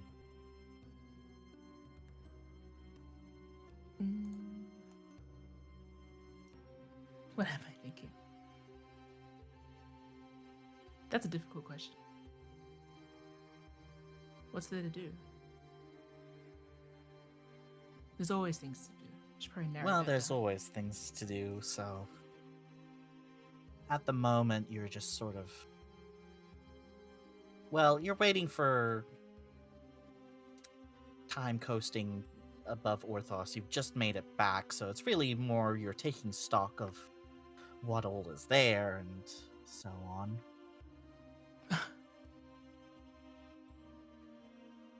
Maybe the question's less about what there is to do, more. What Oh is my gosh, there? I can't believe we did. Yeah. Of course, I can believe we did, obviously. How did you say Fen was positioned here? I think you're like, you're sort of crouched or sitting, like you're just kind of admiring it at this point, just getting a really good feel for it. Like, you're really kind of stopping and smelling the roses of your victory. Yeah. And this is my first time with a fire elemental. Yes, the Krakenslayer only had an air elemental, so Sitting in that engine room was different. yeah, it was a little more whistly. Yeah, and there's sort of that feeling of, like on a hot summer's day, it would be Yeah. quite nice to stay in there. Yeah. This one, cold winter, it'd be excellent to stay in here. Yeah. But at any time, it's excellent to stay in here. It's got that comfortable room, like that perfect room temp, but with that Yeah. specific something that just having an open flame nearby Yeah. has. But additionally, there's also it's like a more cozy feeling of the same thrill that you get when you're standing next to the elemental engine ring when it's on the outside. You know, if you stand close to the railing on the outside and it's like whooshing past in that constant circle it makes. It's the same feeling, it's the same thrill. Smaller, it's like that. Contained. Yeah. Like looking at a fireplace. Feels like Yeah. sitting by a fireplace, but so much more magical because of the context that you're It's in. like if standing outside the Krakenslayer in the big whirring ring was like a cyclone, then sitting in the room was kind of like, what if that cyclone was your friend? And this is the same for fire. And in much a different way, but similar. It's like when you're standing in a storm versus I think we're like kind of they feel themselves think this thought and they kind of massage their head like, you can't be saying things like that. Even now you can't be saying things like that. Stop it. I think Willow kind of like chuckles to himself. Well, hey, it's just me and the elemental. I think Willow looks at the elemental kind of like they're sharing an inside joke.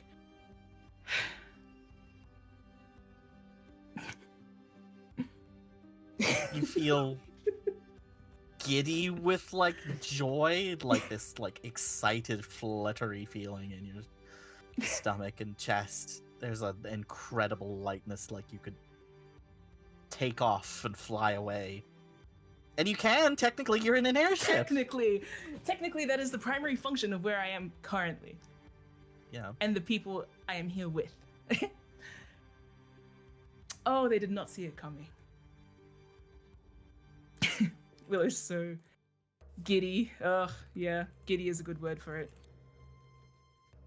We stole our ship in Zarantyr, yeah? Yeah. There's probably a storm outside presently. It is pretty fucking cold outside. It's like a sleety snowstorm over the ocean at the moment. There's snow on the mountains in Orthos, definitely.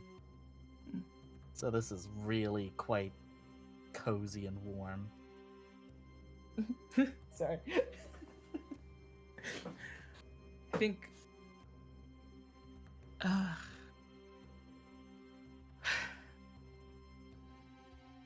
there is a temptation to lay here, and I think Willow knows quite well that they could, you know? Yeah. They could easily fall asleep here. But I think in the back of their mind, they're thinking of that storm cloud analogy from earlier.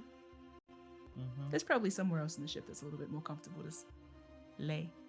So, for now, Yeah. I think Willow's going to jump to their feet instead, start assessing their newly acquired, state-of-the-art Stormchaser. Yeah. I think like you've internally like you can't help but like feel a little flush and giggle and almost like want to embrace the glass housing of the elemental core. No, I think where we probably see Fen. And Fen looks a little different now, by the way. They're not wearing their same little, bomber jacket. The hair's a bit longer. I think maybe just a bit more off their face too. Their armor's different. Little older. But only a little. That's there to salt the wound of the people we stole from, you see. But anyway. I think Fen, rather, if they were... Oh, they had no reason. Damn, just reminded myself. Fen probably isn't wearing their glasses. Yeah. Even so, though, they'd stand up and take them off. If they were on. And I think we see Fen lean in and sort of press their forehead and their nose to the casing. Just feel that warmth like all through their body. Yeah. You feel like you can almost hear like the thrum, the thump, thump, thump, thump of magic coursing through the matrix. And I just imagine there's a sense when you see how the elemental feeds energy, like arcane energy, obviously elemental energy, but how it feeds it all through the matrices. Matrices? How do I say that word? How it feeds it through the elemental matrix. I feel like Willow almost feels that same resonance through their armor. And it warms them in a way that's, until they designed it, unnatural. Yeah. You sort of have like another little flutter as you think to yourself, he really named you the Stormchaser.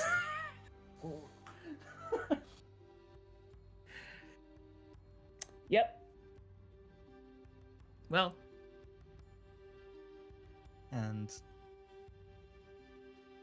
it feels like that same rush of victory once again when you were making your daring escape. The crew of the Stormchaser stranded it uselessly on some spit of sand not far from the shore where you dropped them off.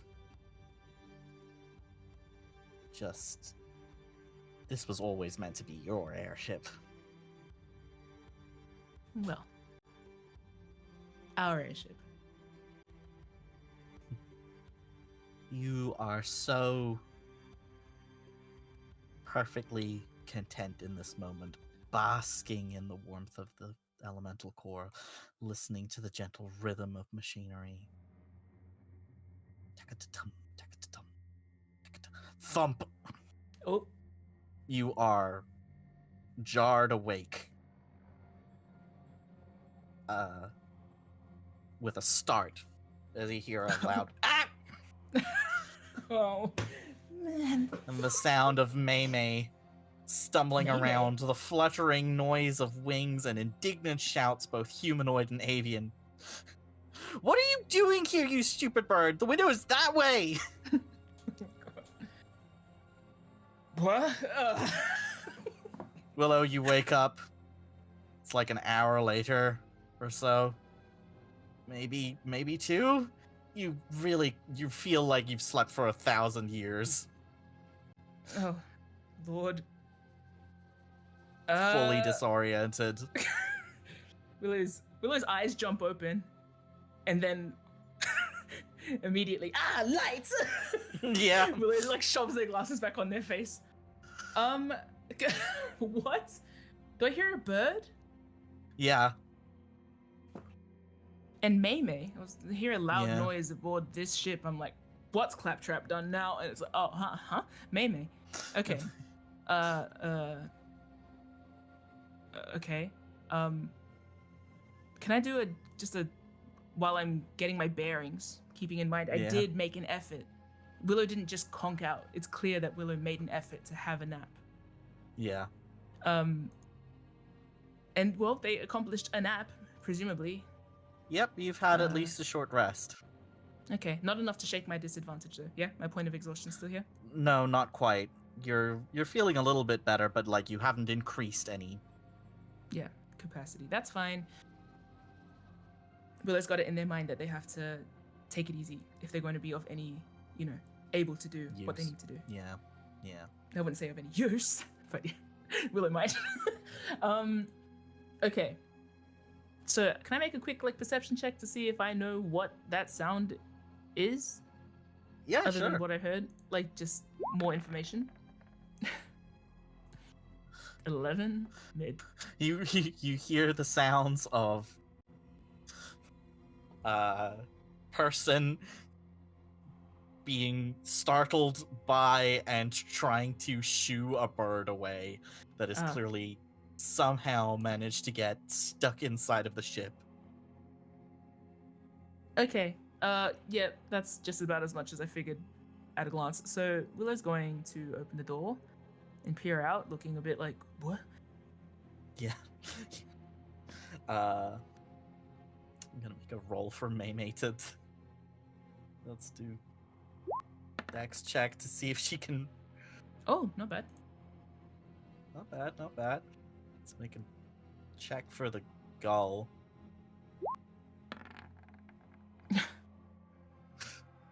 She's like grabbed the bird by the legs, and it is furiously trying to flap away and like screeching at her. I think it will try and attack her. Oh. Ouch. Let's see. I'm gonna. What are you doing?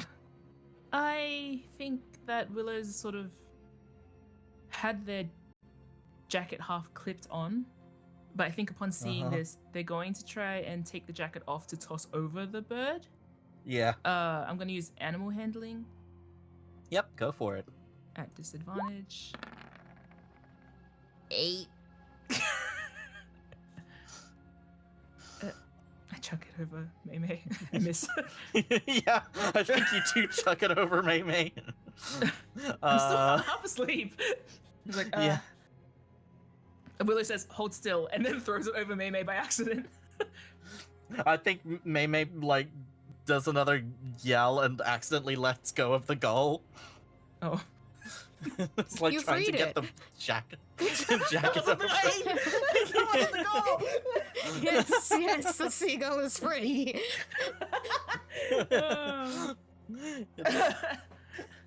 Willow says, oh, sorry, takes it off. Just gonna put it on now. Ah, I was just trying to get some fresh air and the stupid bird flew in. Zeke, where is it? I think it is like trying to fly down the hallway. Okay. But obviously, like it's a little bit narrow for its wingspan, so it's like it keeps like clipping and like hopping. Oh. Can't seem to find a way out. No. Okay. Well, it appears that May. Like, I'm just gonna do a little insight check to her. Does she seem distressed? She sounds distressed. I got a 15. Yeah, she's pretty fucking stressed out. This situation is just like making her more stressed out. Oh, she has existing stress, which is making the seagull like a cherry on top, right? Yeah. Yep. Well, that makes sense. She has a lot of reason to be stressed at the moment. Majority of it, me. I also just cast her into darkness, literally and figuratively. So, yep. Okay. Well, the least I can do, I guess, is get rid of the bird. Get rid of the bird sounds dark. Handle the bird. Let's see. If it's bouncing, if it's pinballing around the walls, I won't use a spell. You can try again with the jacket thing. Yeah.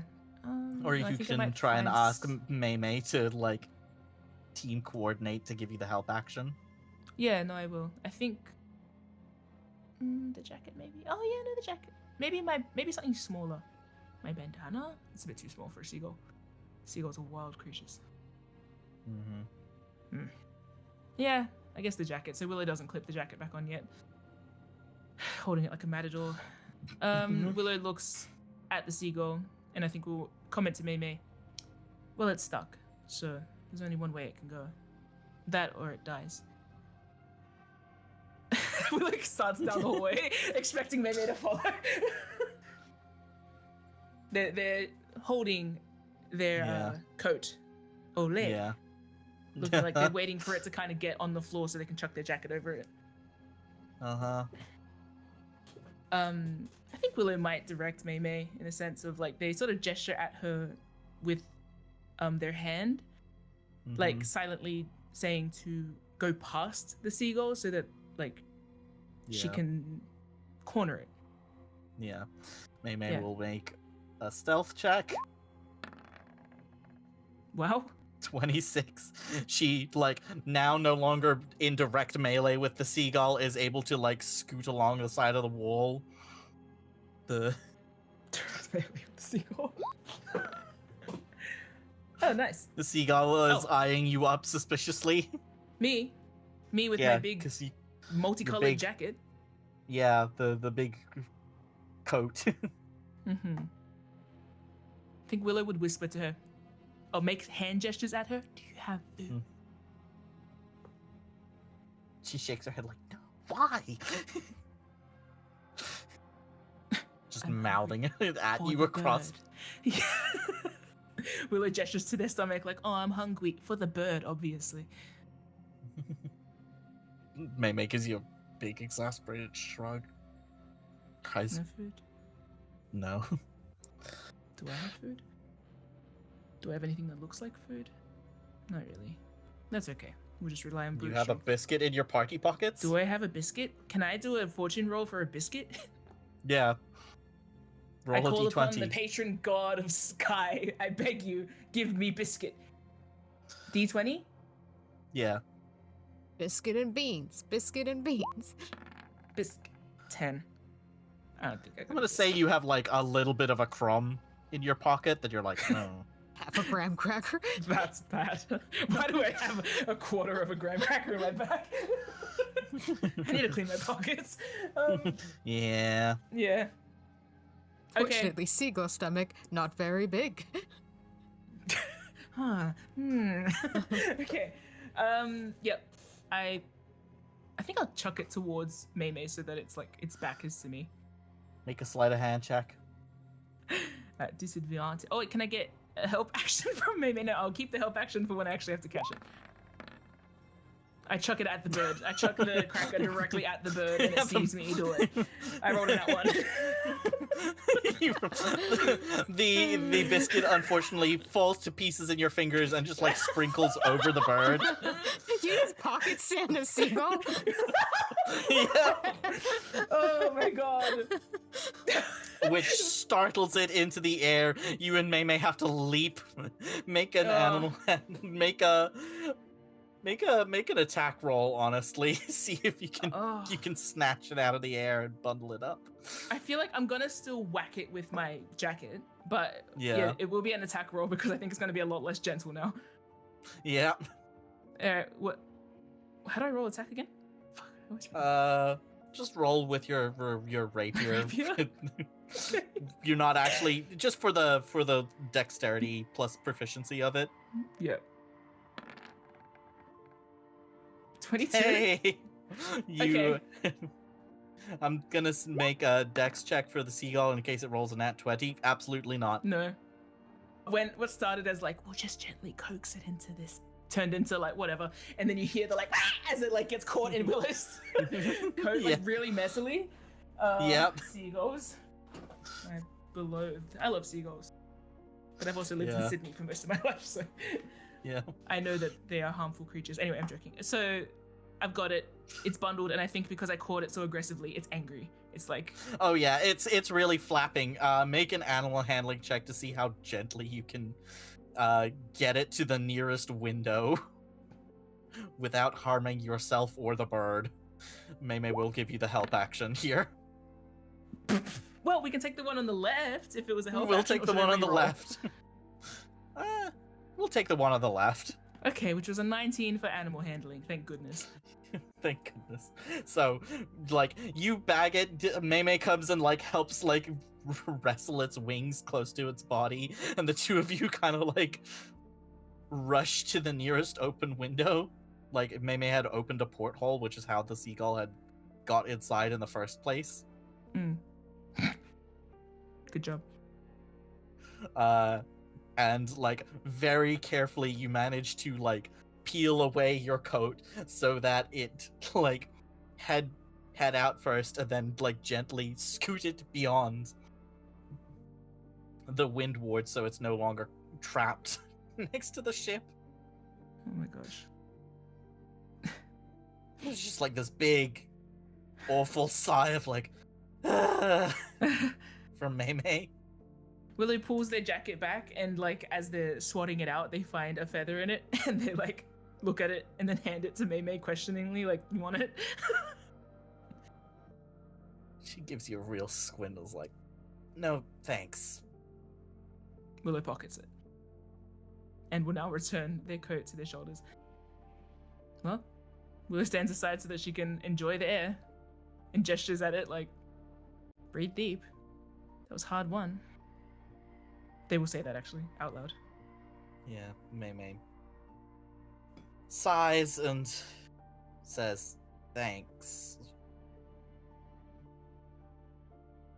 Sometimes they get caught in the windwards, especially now that we're going so fast. They'll see us at a distance and not really expect how quickly we're moving. So it's good that we caught it. Especially now that we have a ring. Willow sort of, I think, peers out of the window, and you know, that unique, the fire elemental and the air elemental are activated, yeah? Yeah. Yeah, I think Willow peers over at the mixing elemental ring, and then mentions to Mei there was a much messier way that could have gone. She sort of grimaces. I will say the windwards are supposed to shunt flying creatures out away from the ship itself. It's more of a risk when things are either the ship is going very, very fast and catches creatures like sort of mid-fall or like mid-dive, which is how the other two got aboard the Stormchaser, or the ship is going slow enough that birds are able to make it past the windwards, because like they get more wide the faster the ship goes. When I said caught in the windwards, I kind of mean in the sense of being like stuck behind sails, but I don't know if that, like, you know, like you bust through the barricade and then you're stuck in it. Yeah, exactly. Yeah, that is what I was trying to convey, but yeah, Yes. whether it came across clearly. I'm just explaining for the audience of like, Oh, got ya. I thought it was saying on they should avoid letting things through from both sides.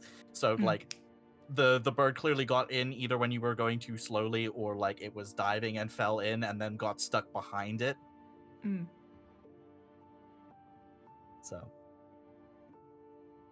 nods. bird behind window. Yeah.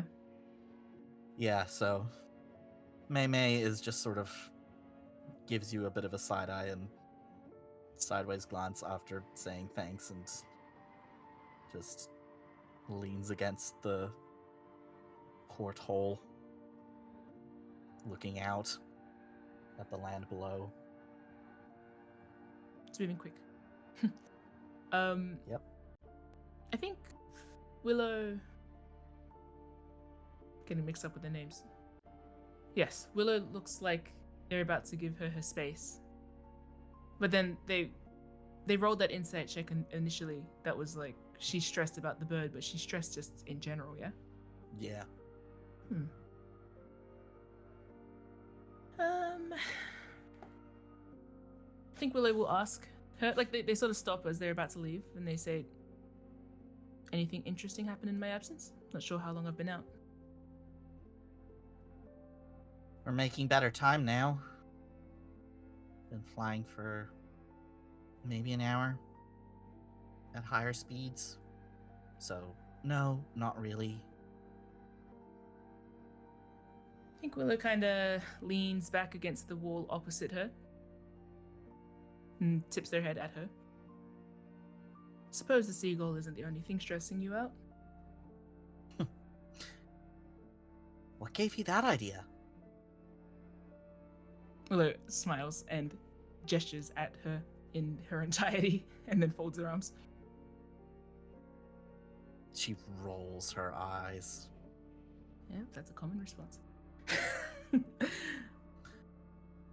think Willow sort of sighs.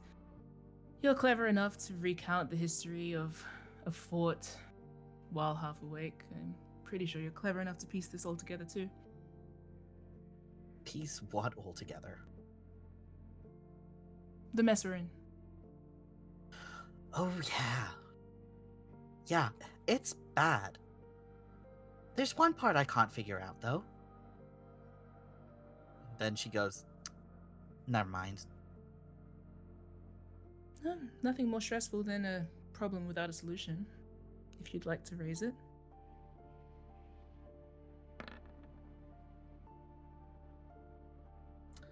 Mei is feeling unwise at the Oh, moment. that's a good She rolled sign. a 7. She says, you know, I'm really thinking I should have probably dealt with you the moment you revealed yourself. But no, I ended up getting swept up in what the sentimental old coots were doing, and now here we are. Kind of annoyingly, I think Willow's expression in response to that is a bit amused, but they duck their head like they're going to give her the dignity of not being caught smiling about it. They're not smiling, but it is funny to hear someone threaten your life so brazenly. Right in front of you. I think Willow will then ask, I suppose that answers my curiosity about whether you're on the spy and assassin side of Thorani or the architecture side of Thorani. Having some regrets? Oh yeah, I regret running into you, you know? I fucked up my job as a Thorani. If I'm lucky, I take the fall for not nabbing you, and the house gets a slap on the wrist. And if not, then Brightwind has every reason to question the trustworthiness of the Sea Dragons and Thorani for not sharing critical information about a person of interest. That's you, by the way. You have absolutely ruined my entire summer vacation, possibly my entire career and future as a spy and assassin. And now I get to listen to my cool boss have a complete breakdown because his sister's missing, a traitor showed up, and the flagship of his fleet has crashed near a cult. And I can't even look on the bright side of this being my first time on an airship. So yeah, this sure is a problem without a solution. As the sleepy gears of Willow's brain start kind of receiving information, a few things stand out to me. So, she's worried, of course, about the Thorani, the Alliance falling apart. Okay. She is concerned about the individual ramifications, but also concerned about how it echoes out onto the House Thorani's Reputation as a whole. Reputation, yep. She's also her boss is cool. She thinks Coulton's cool. Mm-hmm. And she referred to me as a traitor. So I'm kind of aware of where she's at in the narrative. Yep. I mean, it's the narrative that's been around.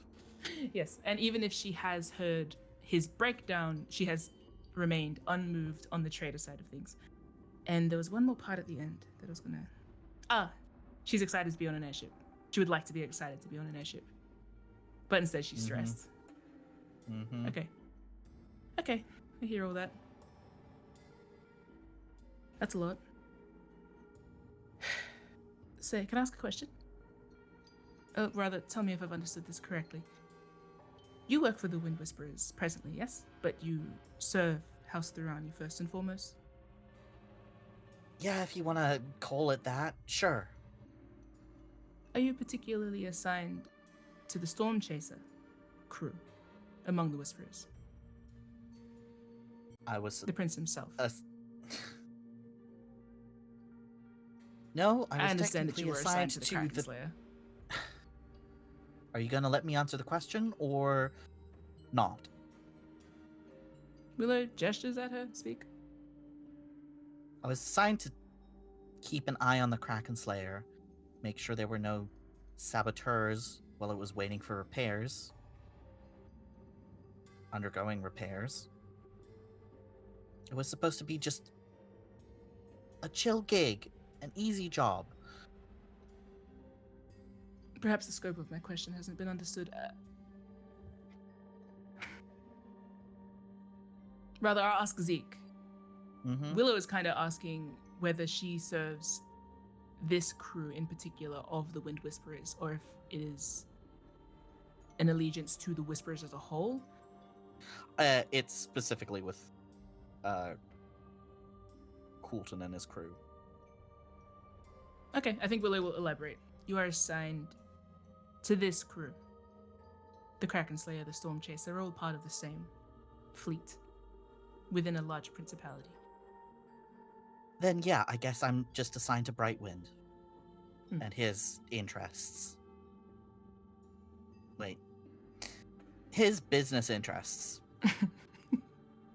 Willow does laugh at her because that alone, Willow's like, ping. No, that's fine. She can, it's okay. I think Willow will then add, so if you serve the Brightwinds, but then the Theranis have an alliance with the Sea Dragons, and say the Sea Dragons and the Wind Whisperers fall out. Willow points, like, gestures at her then, as if to say, like, what happens to you? She, like, groans and says, I get reassigned, probably. So is your ultimate allegiance to the Sea Dragons, then? No, it's to Therani. But Thurani's alliance with the Sea Dragons would matter more than the alliance building with the Whisperers. Because the Whisperers alliance comes through the Sea Dragons, as far as I'm aware. Or does it build on its own?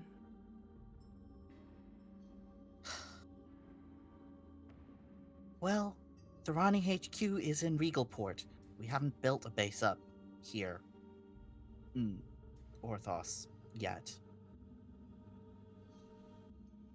And your goals, your long-term goals are assassin? Definitely not artist. But there is a difference between a spy and a killer. I don't know if I'll go into the full business, but it's part of the... Why am I talking to you anyway? Why am I telling you any of this? Because I'm the one presently ruining all of your prospects. She, like, pitches her, like, the bridge of her nose and is like, I shouldn't be telling you stuff. You're not telling me anything I don't know. It's all stuff I'm Right. aware of. I'm just curious, is it, about how it affects you, how it affects the crew? Is it on whose authority do you serve the Wind Whisperers? Are you here as an extension of the Riger Alliance with the Whisperers? Because Riger's accounted for in some way.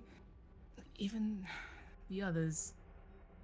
Is this affecting you personally? Is it affecting you professionally? I'm sort of trying to pass all of this. This will assist in helping me organize how to proceed.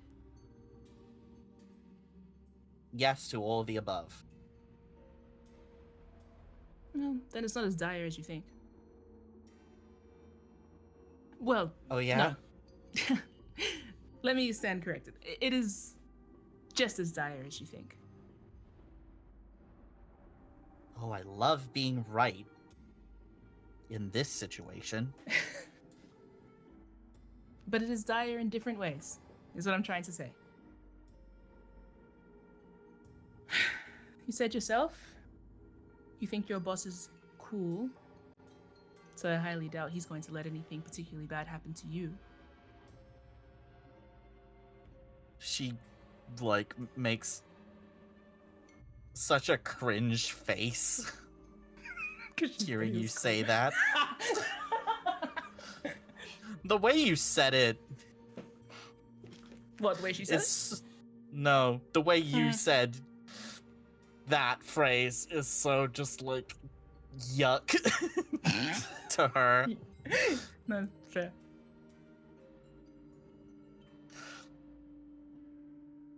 I think Willow will continue. They know that they said that in a way to make her cringe. But she's the one that started it, so anyway. I think Willow will continue kind of musing. I think you've painted the picture of a situation where you're concerned about the ramifications and how they'll impact you, but a majority of them are going to be centered around me instead. And failing that, Coulton, pardon me, your boss. Willow says your boss with an energy of like they have omitted the cool part for the sake of her dignity. Anyway. And you also haven't factored in the potential of what happens to the crew and how that will impact what happens to me. Oh, let me go over my notes then. Stormchaser is damaged at best, at worst sunk or retaken by Lyrander. The crew is in mortal peril, and if they're not turned into skeletons by cult or jailed for piracy by Lyrander, they're gonna be pissed off at the whole situation. You have thought of it then. I don't even want to think about what happens if Brightwind dies and Theorani has to renegotiate whoever becomes the next Prince of the Whisperers. Everybody here is hot water, and that's not even getting started on the fact that the Dire Sharks and Lyrander just took a pot shot at us. Going to die? Who said anyone's what? Rewind. Why is Brightwind dying? I don't know, he's probably going to do something stupid and heroic and go save his sister, charge right into battle. He's not an idiot. I thought he wasn't. Okay, Willow stands corrected in one. Okay, Willow looks at her. This is a very specific situation. In other situations, Coulton may seem like he's rushing towards things, but he's got a decent level of self-preservation. Oh, so you're the exception. You tell me. Check your notes. I don't know, I haven't been working for him that long. Then read the room. This is the first time I've even met him in person! Oh, how unfortunate. She like puts her face in her hands and goes like, oh!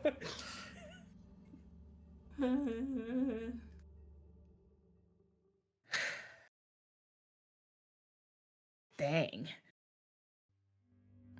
Okay, let me raise a thought with her.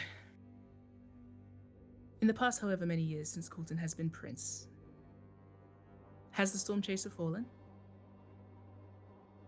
No. What changed? What do you mean, what changed? What changed? Over the past however many years, why is the Stormchaser now in the sea? 'Cause you showed up. Exactly. She gives you a look like, what do you mean? Of like, what? She doesn't get it. No, it's fine. Willow's just say, like... Willow gestures. You asked whether I was the exception. Clearly.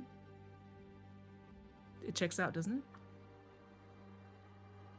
And I'm not saying this in some self-pitying, the world ends with me type of way. It's the fact of my return was always going to bode poorly. Oh, at least you know you're an omen. Which is why, if you'd let me speak, I didn't come back all this time. Then why are you back now? You both clearly hate each other's guts. Why come back at all? You've clearly been eavesdropping on our conversations. Have I said that I hate Coulton once? Funny way of acting if you don't.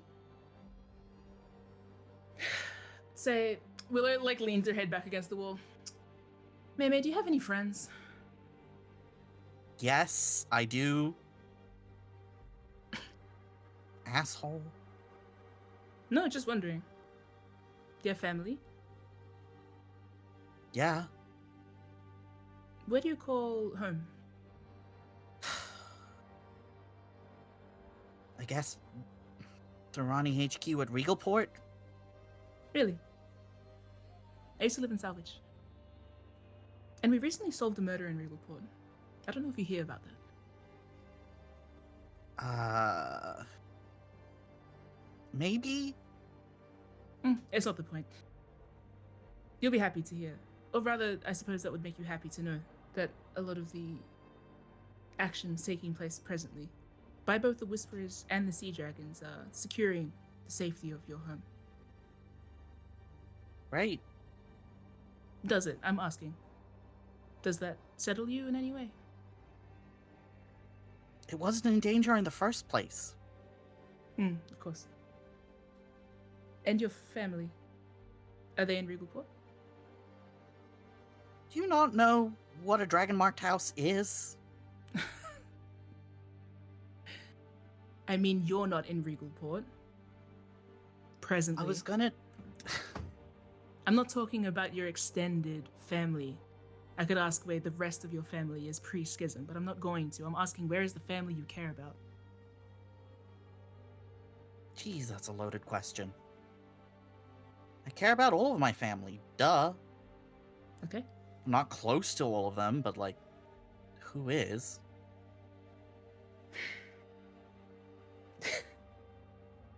That's cute. I think the last question. And your friends. Tell me about your friends.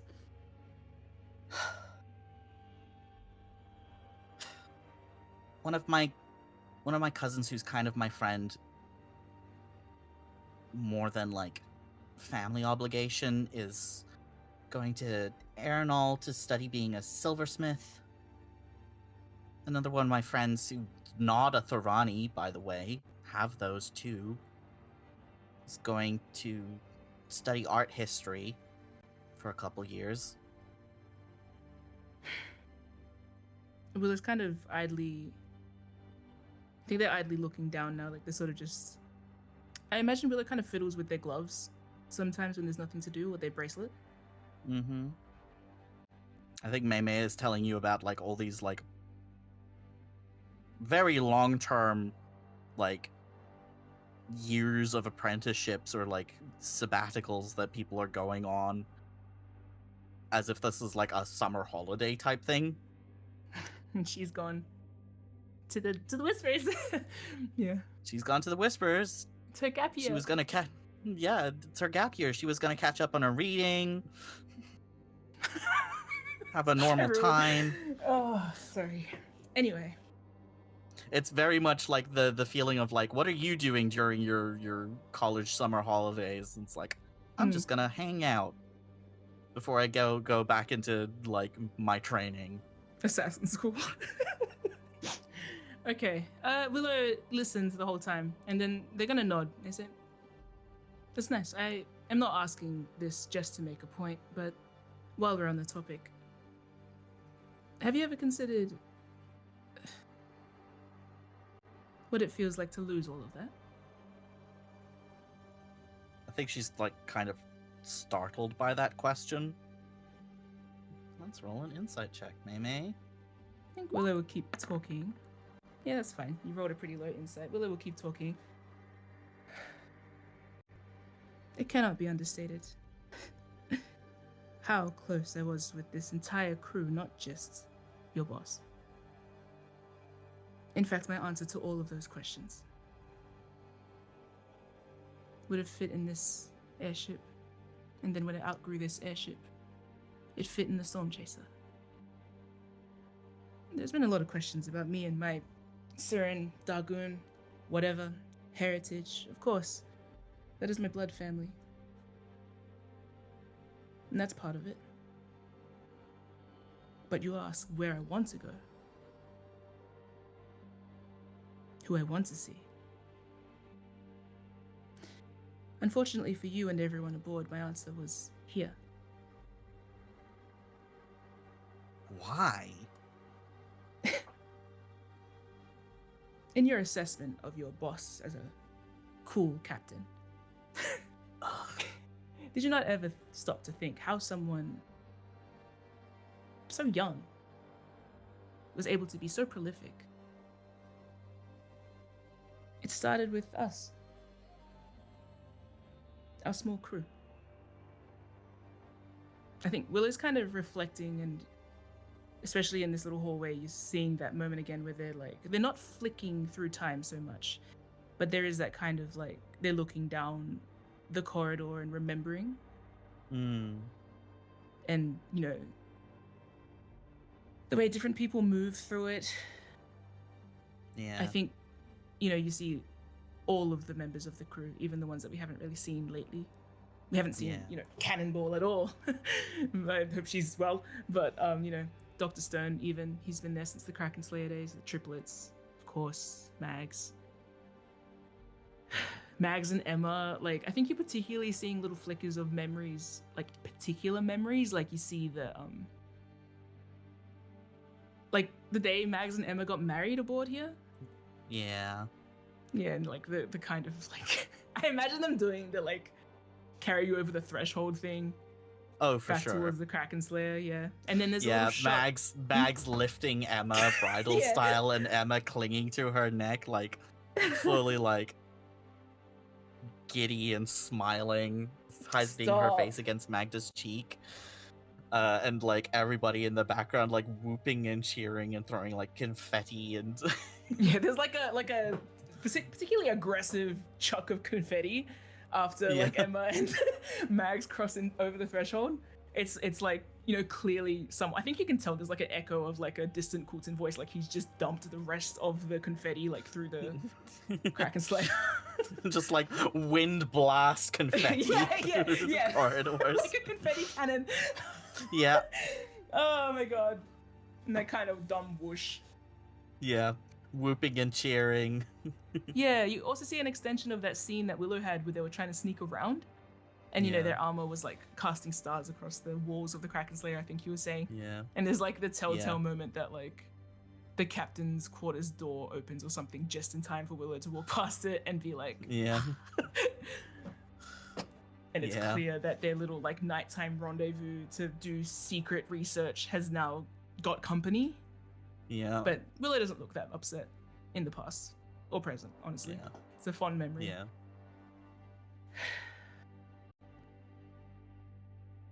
I think Willow kind of like follows that little thought away as the room fades back to black rather. Mhm. I imagine it's quite dark, even if there's light. Yeah, The sun's in a place where it's not kind of pouring in the way Yeah. that it usually does through these little portholes. It Yeah. doesn't catch the light quite as well as the Stormchaser does. yeah. I think Willow says, like kind of musing about particularly that last image, Willow will say, "We're on the same level about a lot of things. I set out from home to pursue a far-fetched future where the war had ended. And he lived like it was possible. Very good listener if you're worth listening to." Who? Brightwind? Willow realizes that they've sort of talked off track. What I mean is, we built a lot of this together. Conceptualized it, even.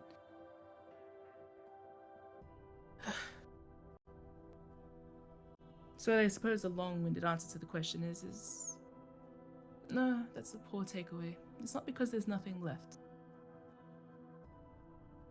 I think it's natural to want to go home. Or to want to at least know that there is a home there. And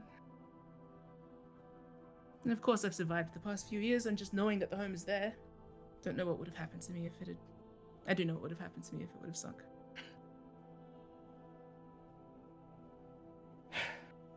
But unfortunately, I've been keenly aware of the weight of my return. I'm not surprised to hear that I've ruined your prospects.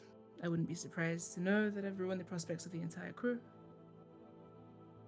If anyone is injured during their time at the fort, that's on me. If anyone dies, that's on me. I'm already a traitor, that's already unforgivable. We've already set that in motion. You know what happens to traitors aboard the Stormchaser? Trust you've caught up on those notes. Mei looks very uncomfortable. And the fact is, if it comes down to me taking the fall and the Stormchaser flying, well, I've made that choice before. And the way it's panning out, looks like I'll have to make it again. So don't worry, your job is secure.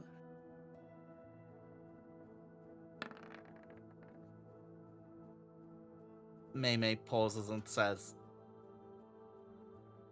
I don't think that's true.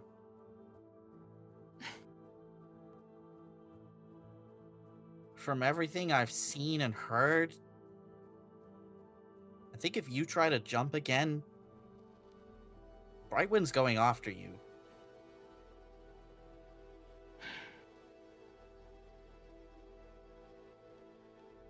And honestly, I don't know why he would. But I can't see him not doing it. Willow sort of hangs their head. They don't say that, but they're just like... They've hung their head in a way with a laugh that says that Mei is more correct than what Willow's saying out loud. Willow can't lie. They're trying to reassure something that they can't even be sure of themselves. I think, yeah, Willow kind of laughs to themselves. And for the record, I wouldn't have killed you or anything if I'd actually acted. Well, you wouldn't have been able to capture me. Says you. It's sort of my whole thing. I think the people that tried before just weren't good enough. Willow rolls her eyes.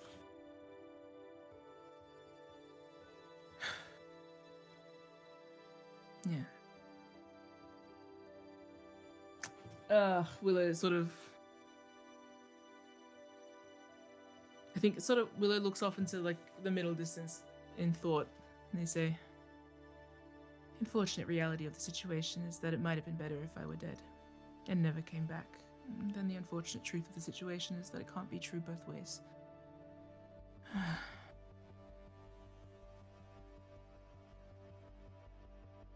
Pity you're not better at your job. Yeah, well, I'm new. Honestly, that's what makes you such a good whisperer. I'm still relatively confident you'll be fine. Thanks. Willow tries again. Willow tries again. Okay. Willow takes a deep breath, looks at her, tries again. "I am going to make a vested effort to ensure that you will be fine." I think you see Mei get uncomfortable again with how you're, like, addressing her so directly. Yeah, well... You do your artificer thing good, too. Thanks. Willow squints at her. She's flustered. Yeah, you know what? I think Willow will look out the window.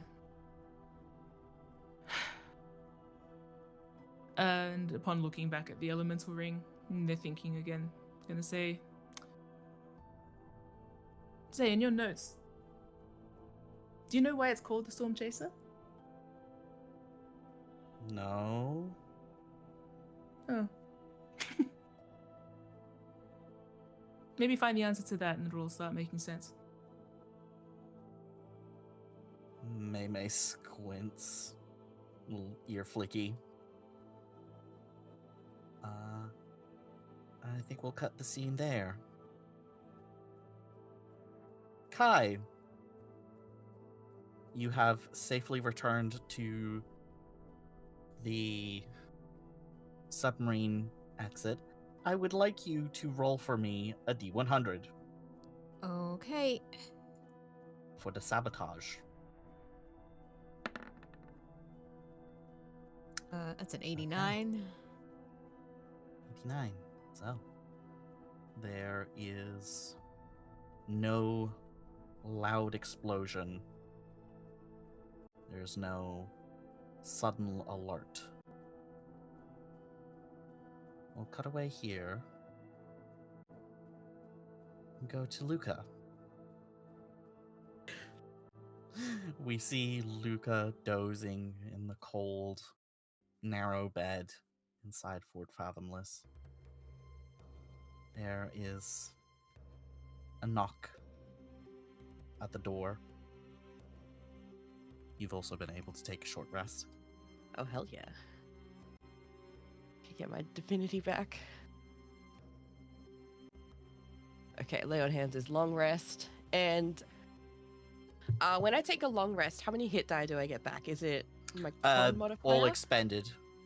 Oh, I thought it was a limited amount I think it's like half rounded up. of my. Expended hit dice. So I have 6. I would get 3 back. Yeah, on a long rest. Okay, I'm gonna roll 4 total. Mm-hmm. Mm-hmm. 8, 10. Nice, 12. How many? Ooh, 3. Yeah. So, sorry, 20, 33. Nice, I'm almost at max again. Ooh, very good. Didn't need that last one. Do you want to redact it? Yes, sir. Put it back. Yes, sir. Nice.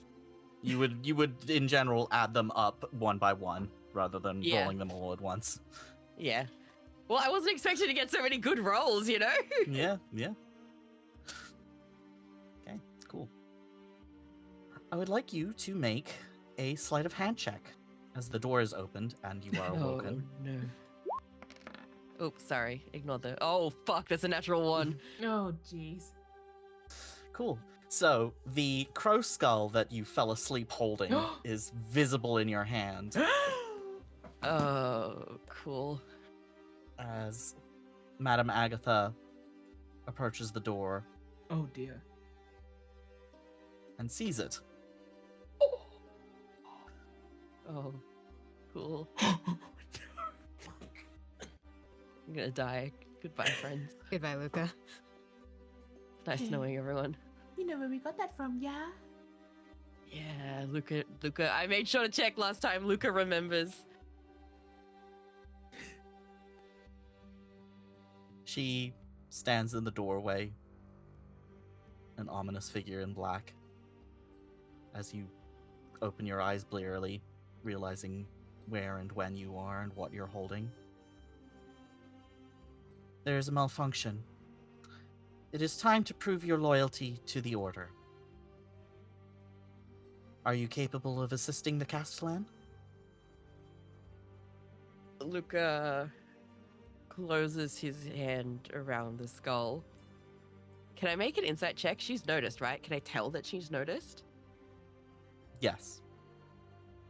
Yes, inside, or yes, I can tell. Yes, you can tell that she's noticed. And you can Okay. also make an insight check. Well, fuck. That's a 9. I'm Hard to waking read. up. I can't think of anything. Luca sits up and, you know, he tucks his hand behind his back. He's not going to hide the fact that he's hiding it. Rather, you can't hide the fact that you're hiding it. Yeah, exactly. So he's not going to make an attempt to. Okay. And he nods sternly. A malfunction, you say? The undead soldiers are being affected. The spell engine has been shut down for safety reasons. The young master has requested your assistance in securing the fortress during this time of need. Luca tucks the skull into his pocket and fetches himself, tidies himself up, stands up and makes very, what would you say, like, deliberate eye contact with Madame Agatha Yeah. as he stands at attention at the door and nods his head slightly. Lead the way. Give me a persuasion check or a deception check, whichever you choose.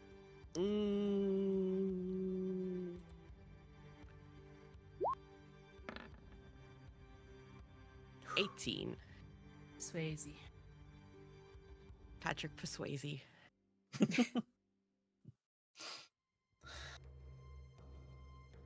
She nods and says, "Follow me," and leads you into the depths of Fort Fathomless. A loyal soldier of the Emerald Claw.